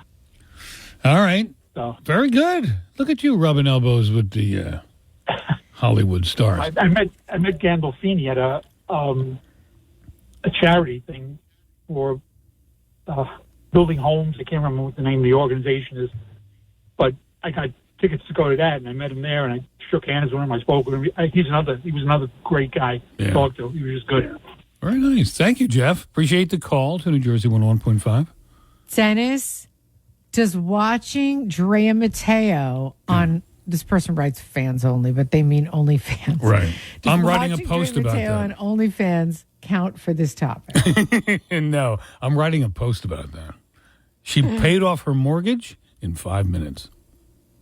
I want to do the same. 5 minutes. Not. Hey, you're a not girl. my Do it. Show a boob, but you're done. 100%. Not my connection to the Sopranos, but fun fact, in the episode where AJ and his friends trashed the school pool, I remember that like it was yesterday. One of the girls banging with I think he means hanging with AJ, is Lady Gaga. Gotta go look at that again. Stephanie Germanotta. My baseball coach in college, Joe Pusillo, played Bippy Skirbo. Who was that? Kay Robin. These people, Dennis. Let's just get to the goals. Kay Robin, that's my girl. Oh. Hi, Kay. Hi. From Brooklyn. I love you. I love you more. What's your Dennis? You actually met Kay Robin, right, Kay? Or were you there? I don't know if I met Dennis. Okay, you met Kay Robin's mother at an unfortunate event, which was my mom's shiva, and sat with her talking for maybe a half an hour and fell in love with her. Did you know that, Kay? I did not know. What a wonderful, amazing mother you have. You have an amazing mother, amazing woman. Thank you. Anyway, so talk to me. All right, so you're never going to believe this.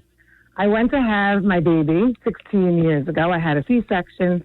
He was yellow. He had to be under the lights. And the whole time I was there, it was like 5 days because of the section, with this other woman and her baby who's under the lights. And I keep looking at her, and I'm like, you look very familiar. She's like, I don't know. I have that kind of face. I'm like, no. And each day kept going, and I was like, I know this woman from somewhere. To be honest, I never really watched The Sopranos. So I went over to her, I'm like, wait a minute. Like the third day in, I'm like, are you from that show Joey, the spin-off of Friends? Because I don't know what you're talking about. P.S. They're in the CCU, under the lights, the babies, and her husband is in a band and whatever, and we nicknamed our kids. Like we became like friendly.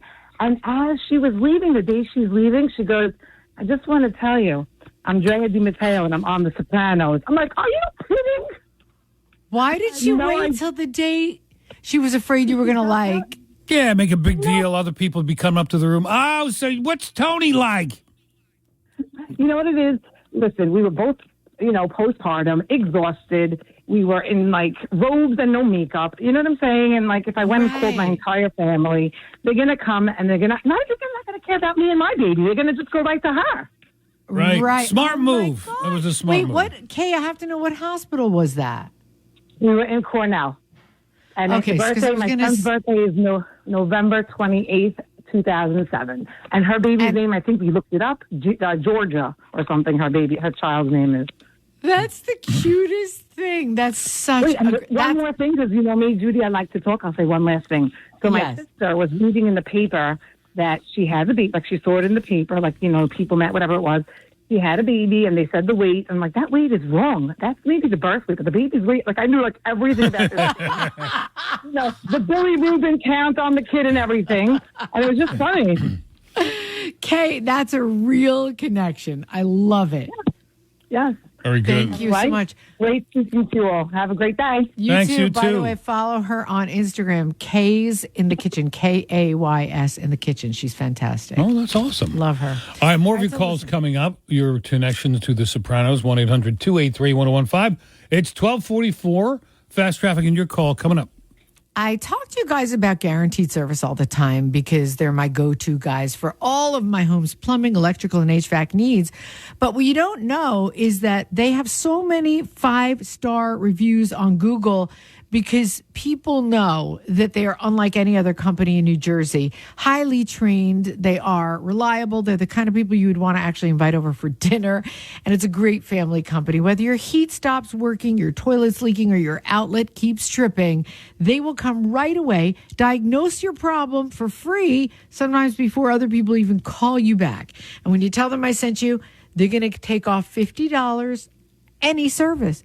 So please tell them I sent you. It's Guaranteed Service, 1-800-GUARANTEED, or go online to guaranteedservice.com. We all win. When we speak properly. We're still blown away by Kyle's interruption into the show. I know, that was so... I want to continue this hour, but I think what's even more intriguing now is to find out what the Kyle was thinking just now. It was like a mental breakdown. What do you need? It kind of understand why confounded you've been working here for how long you have, and you come in and you go, you guys need to go to traffic, all panicked. Yeah, And well, we go, the reason and I then did this Yeah. is Yeah. because there's been instances where things have been forgotten. So I thought, 100%. But wait. No, listen. You said you guys got to go to traffic. It was 46. We go to traffic at 48. So Dennis goes, yeah, I'm going to at 48. And you go, oh, okay. I just As figured if you never heard of it that before. even though you were early, you were still going to go to traffic. But the danger there was Pete might not be there. Correct. I understand. Yeah. So that's all good. But you... Judy had a problem with it. I was upset. I did not. Kyle, you know I didn't. Shut up. His mother hates me. We're back to that again. Your producer is beginning to hate you, too. All right. So your connection to The Sopranos. Scott is calling from Millstone. Hi, Scott. Hey, good afternoon, guys. Hi, Scott. Back in the day, I was a member of a boat club, the Rat River Boat Club, that's right on the cusp of New Brunswick. And they filmed probably about 5 scenes down there. One of them was they were walking down the one finger that my boat was on, where he's talking to the dirty cop. And my boat is in the background. Oh, I love that. Yeah. My boat was in The Sopranos. Yeah, it was a Sea Ray Sundancer, 268. And then they did a bunch of scenes inside because we had a bar inside. And they also filmed where the dirty cop jumped off the bridge, off the Morris Goodkind Bridge. Wow. They shot that from the boat club looking up. And they must have did about 5 or 6 shots. And they just kept throwing the mannequin off the bridge until they got it right. Wow. Did you watch that? Yeah, with that part, we were able to watch from down at the boat club. That's we were all quiet. so cool. So the 268 Sundance is inboard? Yeah, it's an IO. It had a big block in it with an Alpha 2 drive on it. Small cabin? Sorry, did we arrive in a different country? Because everybody's speaking a foreign language. Yeah, it slept 6, had a full galley. Oh, nice. Stand-up bed with a shower. 27 feet. Air conditioning in it. Wow. I had put an air conditioning in it because my wife didn't like to be warm. Right. And I'm going to guess not a fishing boat. No. We did fish off it. Yeah. Just not usually blues because they would shoot blood all over the place and Right. stuff. Judy But knows everybody else down there had the fishing boats, and if we were just going out for a weekend or to another boat club, we would just go in mine because it gave us somewhere to sleep. Nice. All right, Scott, thank you. Appreciate the call. That's slightly smaller than the boat I became injured on. the other day, Paralyzed didn't it? from the waist No, down. but my 2 friends. Still, oh my still God. hurt? Yeah. No, much smaller 37 than your friend's boat. Yeah, 37 foot. But Dennis, let me just tell you one thing. Since you turned me onto that channel, I wanted to video what Mark was doing in the airport last night. All we do now is watch that YouTube channel, Wavy Boats. It's fascinating. It's either that one or there's another boat channel that films on the Point Pleasant Canal often. Yeah, we watched that also. Yeah. It's the stupid right, so- people in boats that are on the water. It's enough. But they're not just stupid people. Sometimes you have no other way to go. Right. And so those people who aren't stupid make it through without injuring their boat or themselves. Right. But the stupid people that go through, ooh, doggies. Okay. John in Freehold, you're on New Jersey 101.5. Hi, John. How you doing? Good. I actually dated AJ's mother from when he was a year old till he was 8 years old. Really? His real mother? Yes. Wow. He got famous right after we broke up. Wait, too is he bad. dead? I feel like Yeah. he's dead. The kid's dead? No. Is the wife Oh, dead? no, The mom's he dead. was an alcoholic? Yeah, something bad. Got like the DUI? Yeah. He had a couple of problems. Yeah. But he's good now. He's good now. I keep in Who's touch with dead? mother.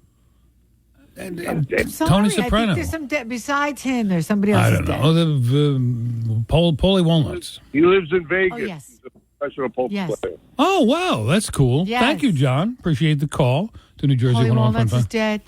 Oh, you know what I'm thinking? What? I'm getting mixed up between the story and the cast. Right. Like, Right. I think Drea Mateo's dead. Oh, no, that was on the show. Right. She got whacked on the show. Yeah. Hey, Judy Numbnuts is she's alive. Does a radio show in Jersey. All right. Oh, my God. Listen, when you're ready to downsize and sell fast, sell your home, you need to call Robert Dukansky of RE/MAX First Advantage. Lawrence and Tamara are ready to downsize from their Morristown home to move with their family.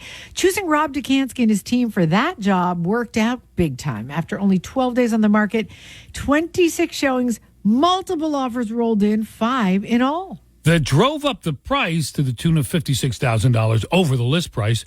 What went up for sale at $549 ended up selling for $605,000.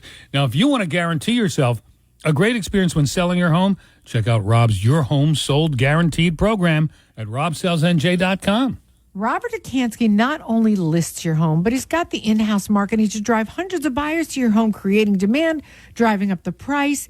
And you know, guys, if we were going to sell our homes, the only person we'd call, and you should do the same, Robert Dukansky, 855-350-1015. He's like a miracle man. 855-350-1015. Or go online to robsellsnj.com or just Google robsellsnj and then start packing.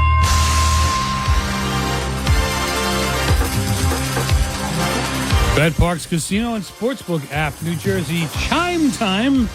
108 Dennis and Judi program. I'm Dennis Malloy. Hello, I'm Judi Franco. What up, people? Ba, ba, ba. I was dreaming when I wrote this. Excuse me, blah, blah, blah. Thank you.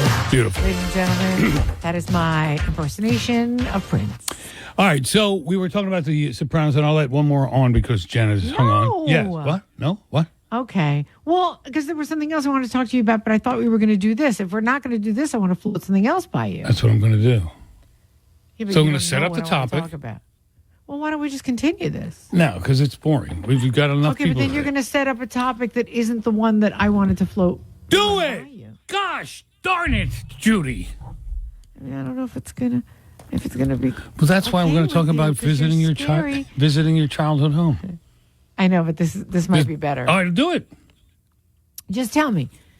On the plane last night, and a woman clearly wanted company, wanted conversation, wanted a friend. 3 in the front row, me in the middle, Mark on the aisle, the chick at the window, lady. Hey, so where do you guys live? Hey, so finally. So you're in the middle, Mark's on the aisle, this lady's at the window. How old? 54. Okay. Guessing. Lives in Sussex County. Beautiful. Wants a friend. 3-hour flight? Yes, roughly 3-hour flight. Right. So I spent the first half hour giving short, gruff answers. Mark just pretended he didn't hear. Just completely ignored.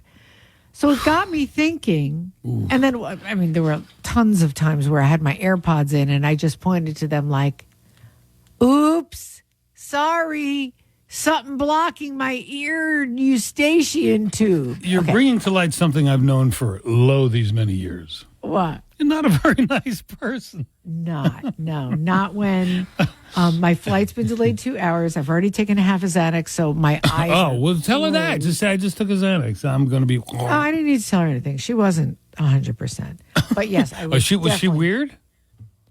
Yes, that was the other thing too. Did she know who you were? No, I don't think so. No, she. As a matter of fact, I just said. She said, "Where do you live?" And when I was the first thought, I'm going to have 3 words with her and then she'll stop. Right. I was like, Monmouth County. She's like, is that near the shore? And I'm like, oh no, this is going to go on for a while. So anyway, have you ever had an annoying person near you on the plane, or was there an annoying person somewhere on the plane that contributed to your having an issue on your flight? And what do you do? 1-800-283-101.5 is our phone number. Coming back from Key West last Judi, year. can you explain why you don't show up to the studio? House arrest? Bad breath, body odor. It's a long story and one that I prefer to No, when you came back 12 years ago, the deal was you'd make a little less for stay, and do it from home, right? Something like that. That's part of the story. Yeah. All right. There you go. You asked it. Well, okay. You negotiated that in your contract negotiations. Tell you why I don't when you like to returned. talk about it. Why? Because for some reason, people who listen are offended by it. No, well, Now, if you stayed home, they'd be like, man, that Dennis, God bless him. He makes a deal. He's cooking meatballs for his family and he doesn't want to. So he won't leave because he's devoted to the meatballs. Now, for me, originally I left for 2 years because I have a son with special needs. And so I did not want to come back because I still had a kid at home. And they said, well, how about if we do this for you? There you go. Okay. All right. Now, still, I'll get trashed for it. on a plane, annoying people on a plane, 1-800-283-101.5, or annoying people across from you. So coming back from Key West last year, I told you this. And a woman, she's in her 70s, and she just went to a wedding. Her niece, it was on the beach. It was beautiful. I'm talking to her a little bit. And then she brings up something about Trump. She doesn't like Trump, and he's the reason why I'm leaving early from Key West, or it's cloudy out, or whatever. And I was like, this is Dennis Malloy. Yeah. You're not like a shrinking violet. We're going to be like, I know that man is horrible. Oh, that orange man, he's the worst, ain't he? I just stopped talking. Because, you're showing me now that you're this. But how do you stop? Like, do you say, I'm going to take a little nap now? Break out the magazine and just look intently. That's what I did last night. But you say that means I'm not a very nice person. Oh, no, that was just in general. That was just a general statement. Of course. People know that, which is why I don't show up to the studio. Because I can't be bothered. 1-800-283-101.5. She doesn't even come into the studio. Why do you care? That's why I don't talk about it anymore. Right. Because I realize people get offended. Well, I remember back in the 70s or 80s, Sonny Imagine Fox. if they knew what was going on for the last 4 weeks. Oh, really? Fox and Leonard did a morning show at WYSP in Philadelphia, which is now WIP. And Sonny Fox and something Leonard, and they did the show from their home back in the 70s or 80s. Cancel culture. That was before people had social media. No, but it was always the talk, like, those guys aren't even in the studio. Really? They're from home. And they were angry? Oh, yeah. Let's storm their house and beat them. Beat them about their face. No, so I don't know what Cross Harpin Point Pleasant, and what his motivation or her motivation is. But all I know is it never occurred to me that there was another reason to dislike me. Maybe they thought you'd think you're wheelchair bound or, horribly disfigured. And well, somebody also posted on my Instagram, Jersey Judi Franco, wow, you have a face for radio. Wow. So first I wrote, yes, precisely why I'm on the radio. And then I was like, wait a minute. I'm the administrator of my own Instagram page. Right. I can delete this comment. Right. So I just did. But it occurred to me, I was like, I think I've come up with every possible reason for people to hate me. I'm annoying, I'm loud, I'm opinionated, I'm a Jew, I interrupt, I eat, whatever it is. Let me get a pen. But it didn't occur to me. Because people ask me what Judi is like, and I'm always struggling to figure. You just named a whole bunch of I good talk things. about Israel every day. Sorry if I overdo it with talking about Israel, but you know what? Last time people kept their mouths shut, 6 million of us were killed. So I decided to talk about it. What was the third one? The thing, though. So the last one, which I didn't even know was a thing, is because I don't even have the care for my audience to drive into the A studio. lot of people do their shows from home. How dare I? Yeah, but they're not me. Oh. The hateable me. Oh, yeah, I'm looking at the list again. Yeah, that combined with this list, definitely. Exactly. All right. One. F all he is, except for cross harp when you tell me what your reason for asking was. Okay. 1-800-283-1015. Oh, the other hateable thing. Yes. Oh. If I don't want to talk to somebody on a plane, There you go. I simply do not talk to them. All right. 1-800-283-1015 is the phone number. most annoying person on a plane, or when strangers confront you with conversation, what do you engage, or do you try to find a way to nix it? I mean, that depends. Sometimes I'm on a plane and I'm very happy, but 2-hour delay, 11 o'clock at night. Oh, yeah. One Xanax in and a bad Impossible burger in the airport. Yeah, no. Let's go to Stephen. Oh, there's Stephen Millstone. Hi. Hey, how you doing? I only call when I have a pretty decent one to tell. So this actually happened last Sunday on a flight from Newark to Fort Lauderdale, and it was more what I did to somebody in total error. So this is actually a pretty good scream, but I do have an email out to United totally complimenting the captain on this airplane for his performance. So anyhow, I'm going Fort Lauderdale Newark to Fort Lauderdale last 11:30 yesterday, last Sunday rather. And the aircraft was coming from the Midwest, so it had already been in the air for about 2.5 hours, landed in Newark. They wanted to make a quick turn. I'm going fast for a reason. So they didn't fuel up. We head down to Fort Lauderdale, supposed to be a 2.5-hour ride. There's, I guess, tornadoes in Fort Lauderdale. So now we're in the air circling for about 5 hours. So if you do the math, now the aircraft is on about 7.5 to 8 hours of fuel. He tries to land Fort Lauderdale. We bail out of Fort Lauderdale, can't land there. Head down to Miami, can't land there. Try to go to a municipal airport, can't land there. He comes on and tells us that basically we're headed over to Sarasota. I will have you on the ground in 45 minutes. And I can't believe he said this next part. He said, because we only have 25 to 30 minutes of fuel left. Oh, don't do that. Why do they do that? So now I'm up front. I'm flying in first class, and there's this lady sitting beside me, and her eyes get wide. And I look at now I've been flying 22 years. I look at the guy on the other aisle, and I look at him and go, like, did he really just say that? And he's like, yeah. So he's like, I'm like, dude, that's the first time in 22 years with this. The lady looks at me and goes, like, what do you think about that? And I'm like, well, and I'd had a couple of cocktails. I said, well, in 30 to 45 minutes, one way or another, we'll be on the ground. She grabs my hand, squeezes it with a death grip, and starts praying.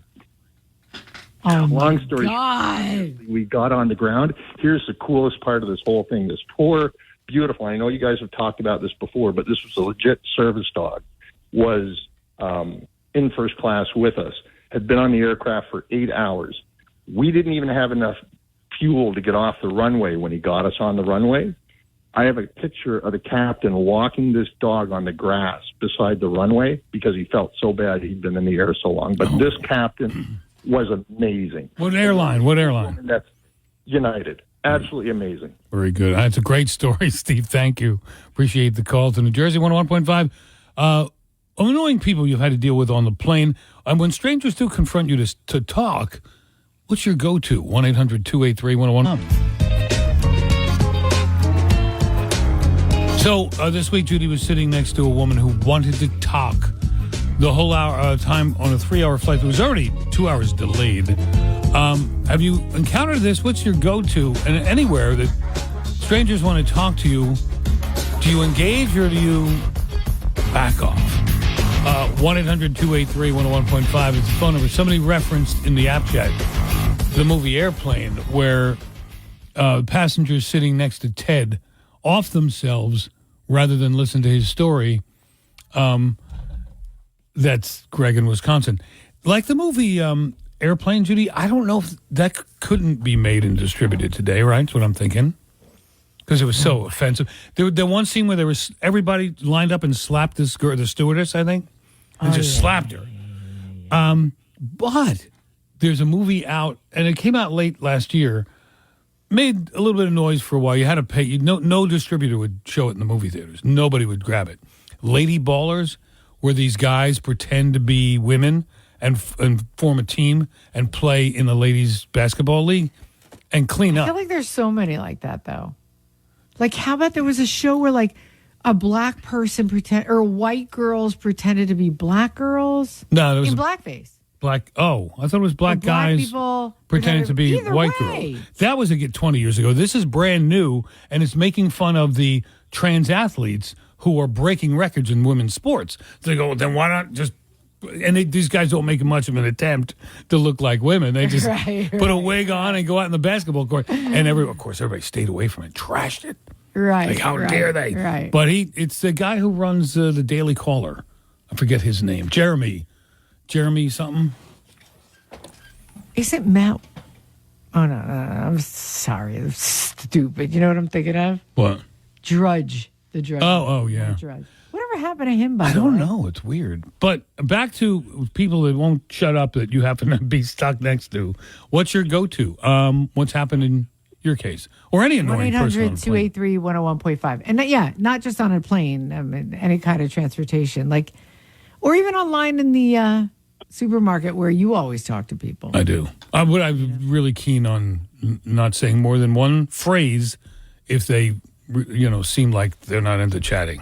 One phrase, I get a coldness, I'm out. But the thing is, you understand that because you read social cues. Right. Not everybody does. Right. This lady so the on the best plane. thing is just stick your headphones in and sleep. Lisa. Or just look at her for like a second, 3 second pause and go, ah! And she goes, why did I do that? And then she pressed the button, the stewardess button. Listen, I don't know if it's a full flight, but is there anything like way in the back or anything? But that's the thing too, is like they're all full flights and nobody's moving anybody anymore. Right. I saw at least 3 dogs walk onto the plane. Oh, God. And I'm like, thank God I'm not because there's no place to move. Right. Anyway, Lisa in Westfield. Hi, you're on New Jersey 101.5. Hi, Dennis. Hi, Judy. How are you guys? Good, Lisa. How are you? Good. Judy, it could be worse. It could have happened like what happened to me on an East Coast flight to the West Coast where I got on board the airplane and I smelled this vile smell as soon as I boarded. And just my luck, the person who it was emanating from was sitting next to me. No. I mean, that smell lasted in my nostril hairs for 3 solid days. Wait, okay. 6. Now, without being too graphic, there are different sorts of body odors. Was this like a sweat body odor, some sort of excretory body odor?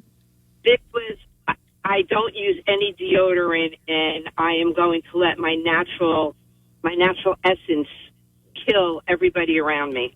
Man or woman? A woman. And the funny thing is that I had specifically asked for a window seat, and this woman asked me if I would change seats with her husband so she could sit next to him, and his seat was in the middle, in the row ahead of me.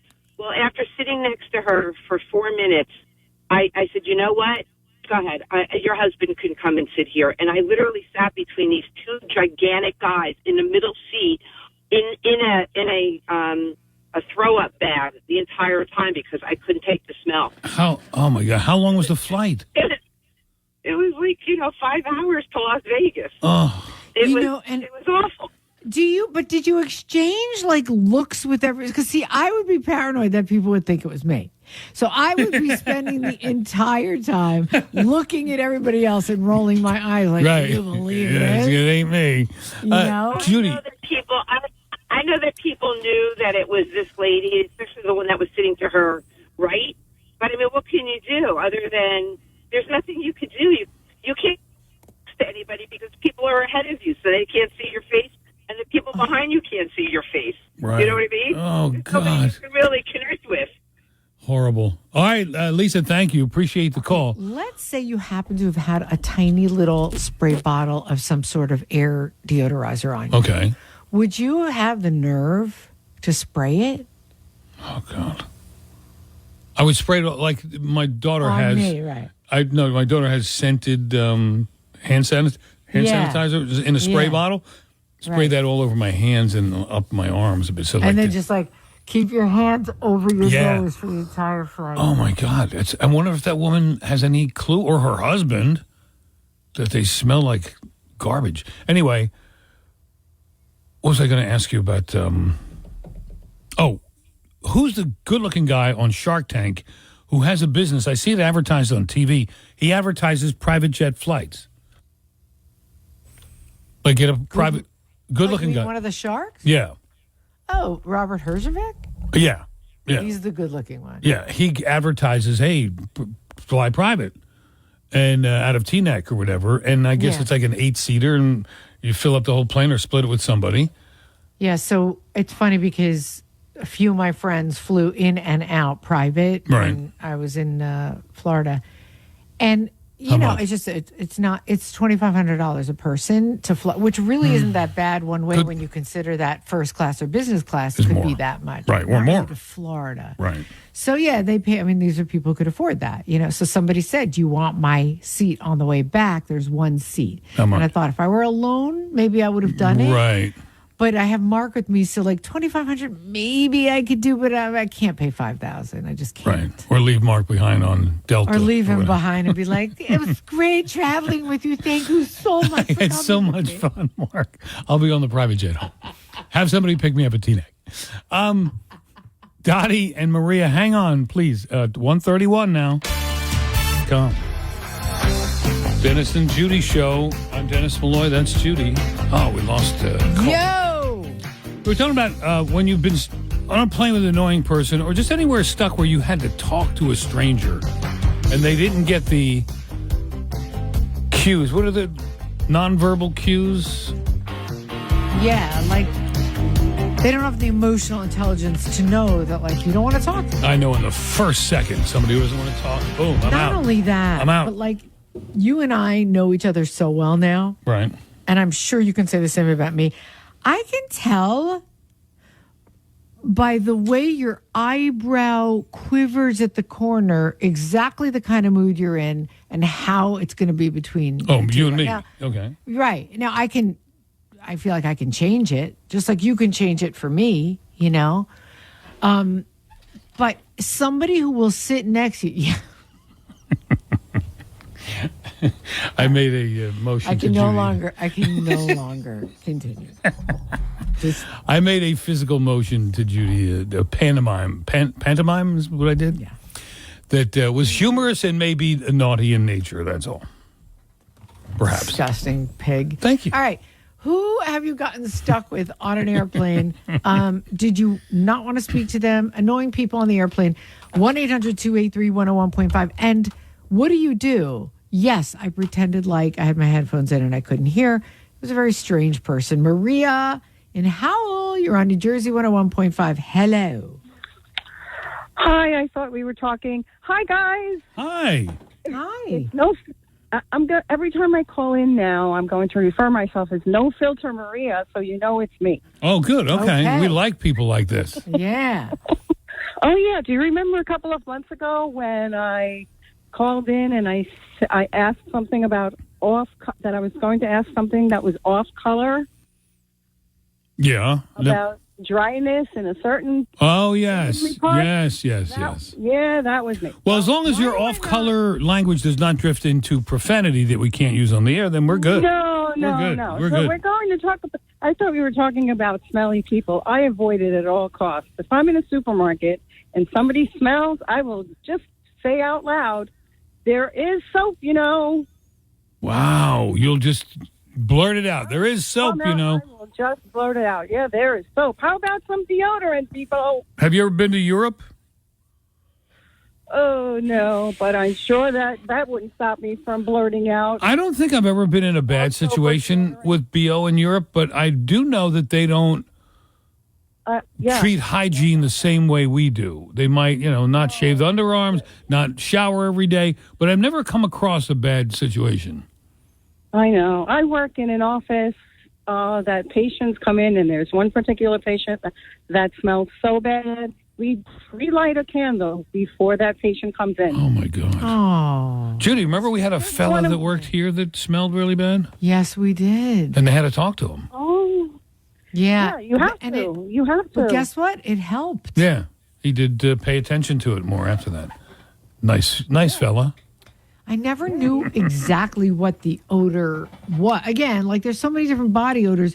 Is it coming from like unwashed clothing, unwashed hair? No, it's coming from unwashed everything on this man.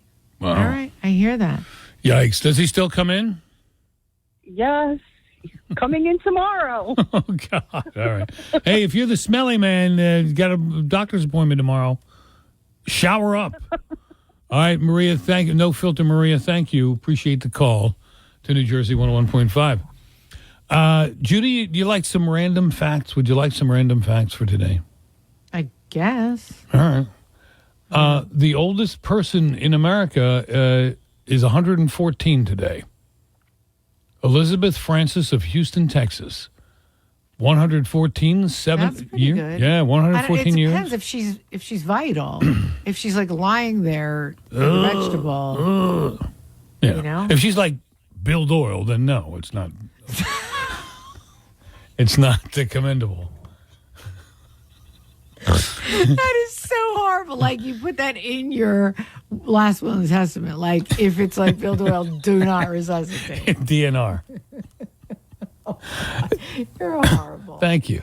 Tara Lee Patrick is changing her name.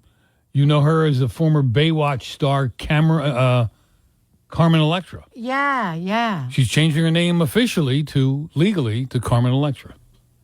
Oh, it was never? No, it was. It remained Tara Lee Patrick. She never legally changed it. Just in time for her to be completely irrelevant. Right. Like, who cares? So this way she'll make the news, and then go, whatever happened? And then somebody will put her in something. Or you'll Google her and find out she has a podcast called Changing My Name with Carmen Electra. Finally changing my name. And have an OnlyFans page like that chick from The Sopranos, which I'm going to write about. She had an OnlyFans page. She said 5 minutes. 5 minutes she had enough to pay off her mortgage. And she was in debt. Something happened with flood in the house or whatever. Okay, is it OnlyFans or OnlyFans? OnlyFans. Because I get in trouble with my kids because I put the emphasis on the wrong syllable. OnlyFans. No, it's OnlyFans. Okay, well, I don't say that. What do you say? OnlyFans? OnlyFans. That's probably the right way to say it, but the common way to say it is OnlyFans. OnlyFans. Right. The Irish, today's Leap Day, by the way, and the Irish call Leap Day Bachelor's Day, ladies' privilege, a touch outdated by modern standards. The tradition gave women the ordained option to propose marriage on February 29th, popularized in the 19th century, but dating back to the 5th century. Legend holds that ladies' privilege began as a way to satisfy impatient, horny nuns. What? Are you making this up? Did this come from Sam Stuff? Yeah, Samuel. Wait, is there a list actually called Sam Stuff? No, he just calls it stuff, I think. Yeah, he just calls it stuff. Okay. It's Samuel Sammy the Boss Gagliardi. By the way, did he ever hear our little bit? I don't know. I don't think our third-rate producer, Kyle, ever sent it to him. He didn't get the audio? I don't know. Are Kyle, did you ever send that audio to Sam, our boss? I have the audio, but I did not send it to him. Okay, he's afraid to send it. So send it to us and we'll send it to him. This is exactly what was going through my mind. Thank you. Wow. See? Tell your mom we did you a solid today, and she might like us. We will send it to him. Yeah. It's because Sammy the Boss, it was hysterical. And we were kind of poking fun at him, but he got a great sense of humor. He loved it. And good for you, Dennis, that you understood when I had to be out one day and I said, did you talk to STB about it? Right. And you didn't even need to ask. Oh, Sammy the Boss. Okay. Scottish superstition holds that Leap Day romance will only prove successful if the bachelorette in question rocks a red petticoat. Oh. And in Taiwan, superstition states that parents are more likely to pass away during a leap year. I did not know that. Some Italians believe that whales only give birth in leap years. Well, I'm going to give you a random fact. All right. And it comes straight from one of our listeners on the app chat, Beth in Farmingdale, who says Matt Drudge became a leftist. No one takes him seriously anymore. Is that possible? Yeah, I remember hearing hints of that about 3 years ago and then haven't heard his name mentioned since. Huh. Yeah. And everybody was like, what happened? What? Remember when I said if you grow up to become a liberal, conservative, it makes sense because You get experience, you realize what life was really like. Right. But if you change to a lefty in the middle of your life, there's literally something wrong with you. Unless you fell on your head, there's no excuse. One major reason is a woman that you married who is probably one of the few women that gave anything, won the lottery, went to like a rags to riches situation very quickly and feel guilty about it. Right. That or the woman you're the only one of the very few women in the world that would sleep with you is a lefty, and you figure I got to do this. All right. 146, Dennis and Judy show. We'll have fast traffic coming up and your call. Dennis Malloy here, and you know I'm a foodie. I've got to tell you about one of my favorite places, Fireside Grill and Bar in Marlboro. This is the perfect place for enjoying delicious food while catching all your favorite sporting events. They've got brick oven pizzas, handcrafted burgers, wings with signature house-made sauces, and more. And with more than 40 TVs, you'll never miss a minute of the action. Open 7 days a week for lunch and dinner, and happy hour weekdays from 3 to 6 p.m. Visit Fireside Grill and Bar in Marlboro today, online at firesidegrillandbar.com. It's the Dennis and Judy program. I'm Dennis Malloy. That's Judy. Hey, people. We are thrilled to be here with you. We're just wrapping up some of the business that we had to talk to, by the way. All right, there's some random facts if you want me to throw a few out there. Judy, do you mind? Do it. I'm with you. I am with you. Do you know I dropped my aversion to mayonnaise on a hoagie or sub a couple years ago when somebody bought me an Italian sub and they put mayo on it. I was like, yeah, what do you do? Okay, thank you. And they were there. I had to eat it. I was like, wow. Did you It's try good. to scrape it off first? No, because they were right there. So I just ate it and I realized it was good. Well, 7% of people dip their pizza in mayonnaise. It must be foreigners. I don't know any American that would do that. I think it's wrong, but okay. Because don't the Belgians put mayo on their fries or something in France or Belgium? I don't know any Belgians, Dan. I don't even know where you heard You this. don't know any You're a racist. I mean, I'm sure they're lovely people. I met a couple in when my son and I took a trip to Italy one time. There was a family, a mother and 3 kids, and the daughter was gorgeous, redhead, and they spoke Flemish. And it's like, all right, Chris, because he prides himself in knowing a few languages. Speak Flemish, do you? He's like, no, but she is cute. 25% of us say we have tried at least 15 diet plans in our lifetime. Right? I did the one. I only did one. I would say maybe 5 or 6. Yeah, I did the Noom. But it's amazing that, everybody at some point has tried to lose weight. Do you know anybody who's like, no, happy with my weight, always have been, always will be? Have you seen TV? Have you seen people interviewed on TV lately? Actually, I know one. Kylie. Oh. Well, she's... Never once did I hear her unhappy with her body in any shape, way, shape, or form. She may not know she has one. What, I'm a gonna body? text her right now. Yeah. Kylie, you have a body. You know what I mean? Yeah. And you know how I know she doesn't know? Because if you look like her in a bikini, and I've seen it, okay?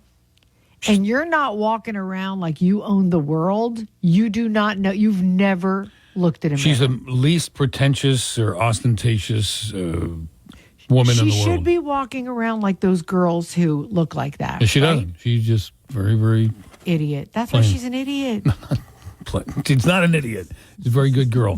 25% of us say we did that. All right. According to the National Marriage Project, you are 30% less likely to divorce if you make over $50,000 a year. Well, That number's got to be elevated. Kylie just answered, sweatpants are comfy. That's her. She's just a regular I know, gal. but she doesn't know. You know what I love about Kylie? Everything? She don't know she's beautiful. Right. And that's what makes her beautiful. Research shows that laughing for 2 minutes is as good for your heart as a 20-minute jog. Oh, that's believable. Awesome. And speaking of You and Kylie, one of the few people in the whole world that makes me laugh out loud. And you. Jeez. But she's so funny. About 90% of the world's population kisses. What does that mean? 10% of the people, in weird cultures in some corners of the world do not kiss. Oh. Like in the jungles What do they do? Rub up against each other? Yeah, like they used to say Eskimos rub noses. Remember? Okay. Yeah. So they do elbows. I don't know. A survey found that we spend an average of $500 on items we see on social media. Let's update that figure for Judi. Oh, forget about it. I have spent money on stupid crap on social media.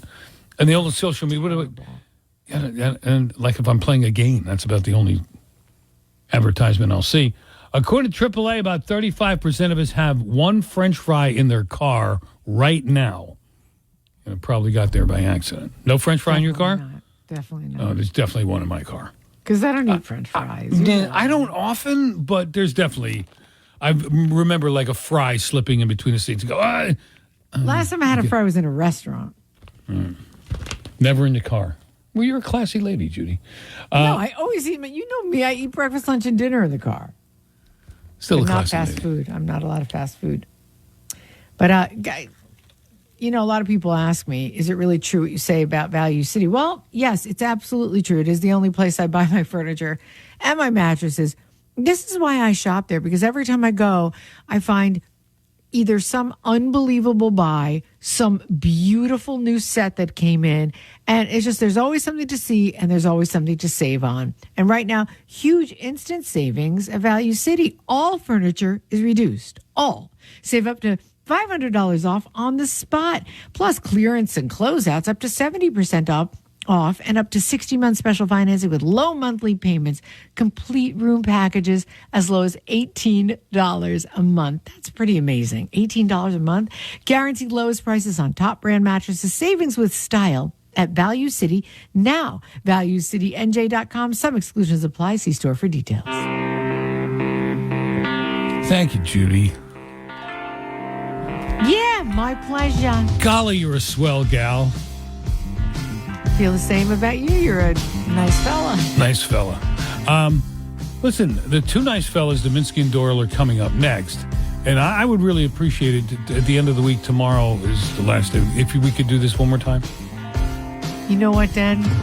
Damn it, I'm in. All right. D&D are next. Love you, Judi. That's all. This has been the Dennis and Judi Show on demand. Thanks to our sponsor, Value City NJ, with 9 locations in New Jersey, or online at ValueCityNJ.com. Don't forget to check out the latest news and opinions from Dennis and Judi on our free app or NJ1015.com. New Jersey 101.5.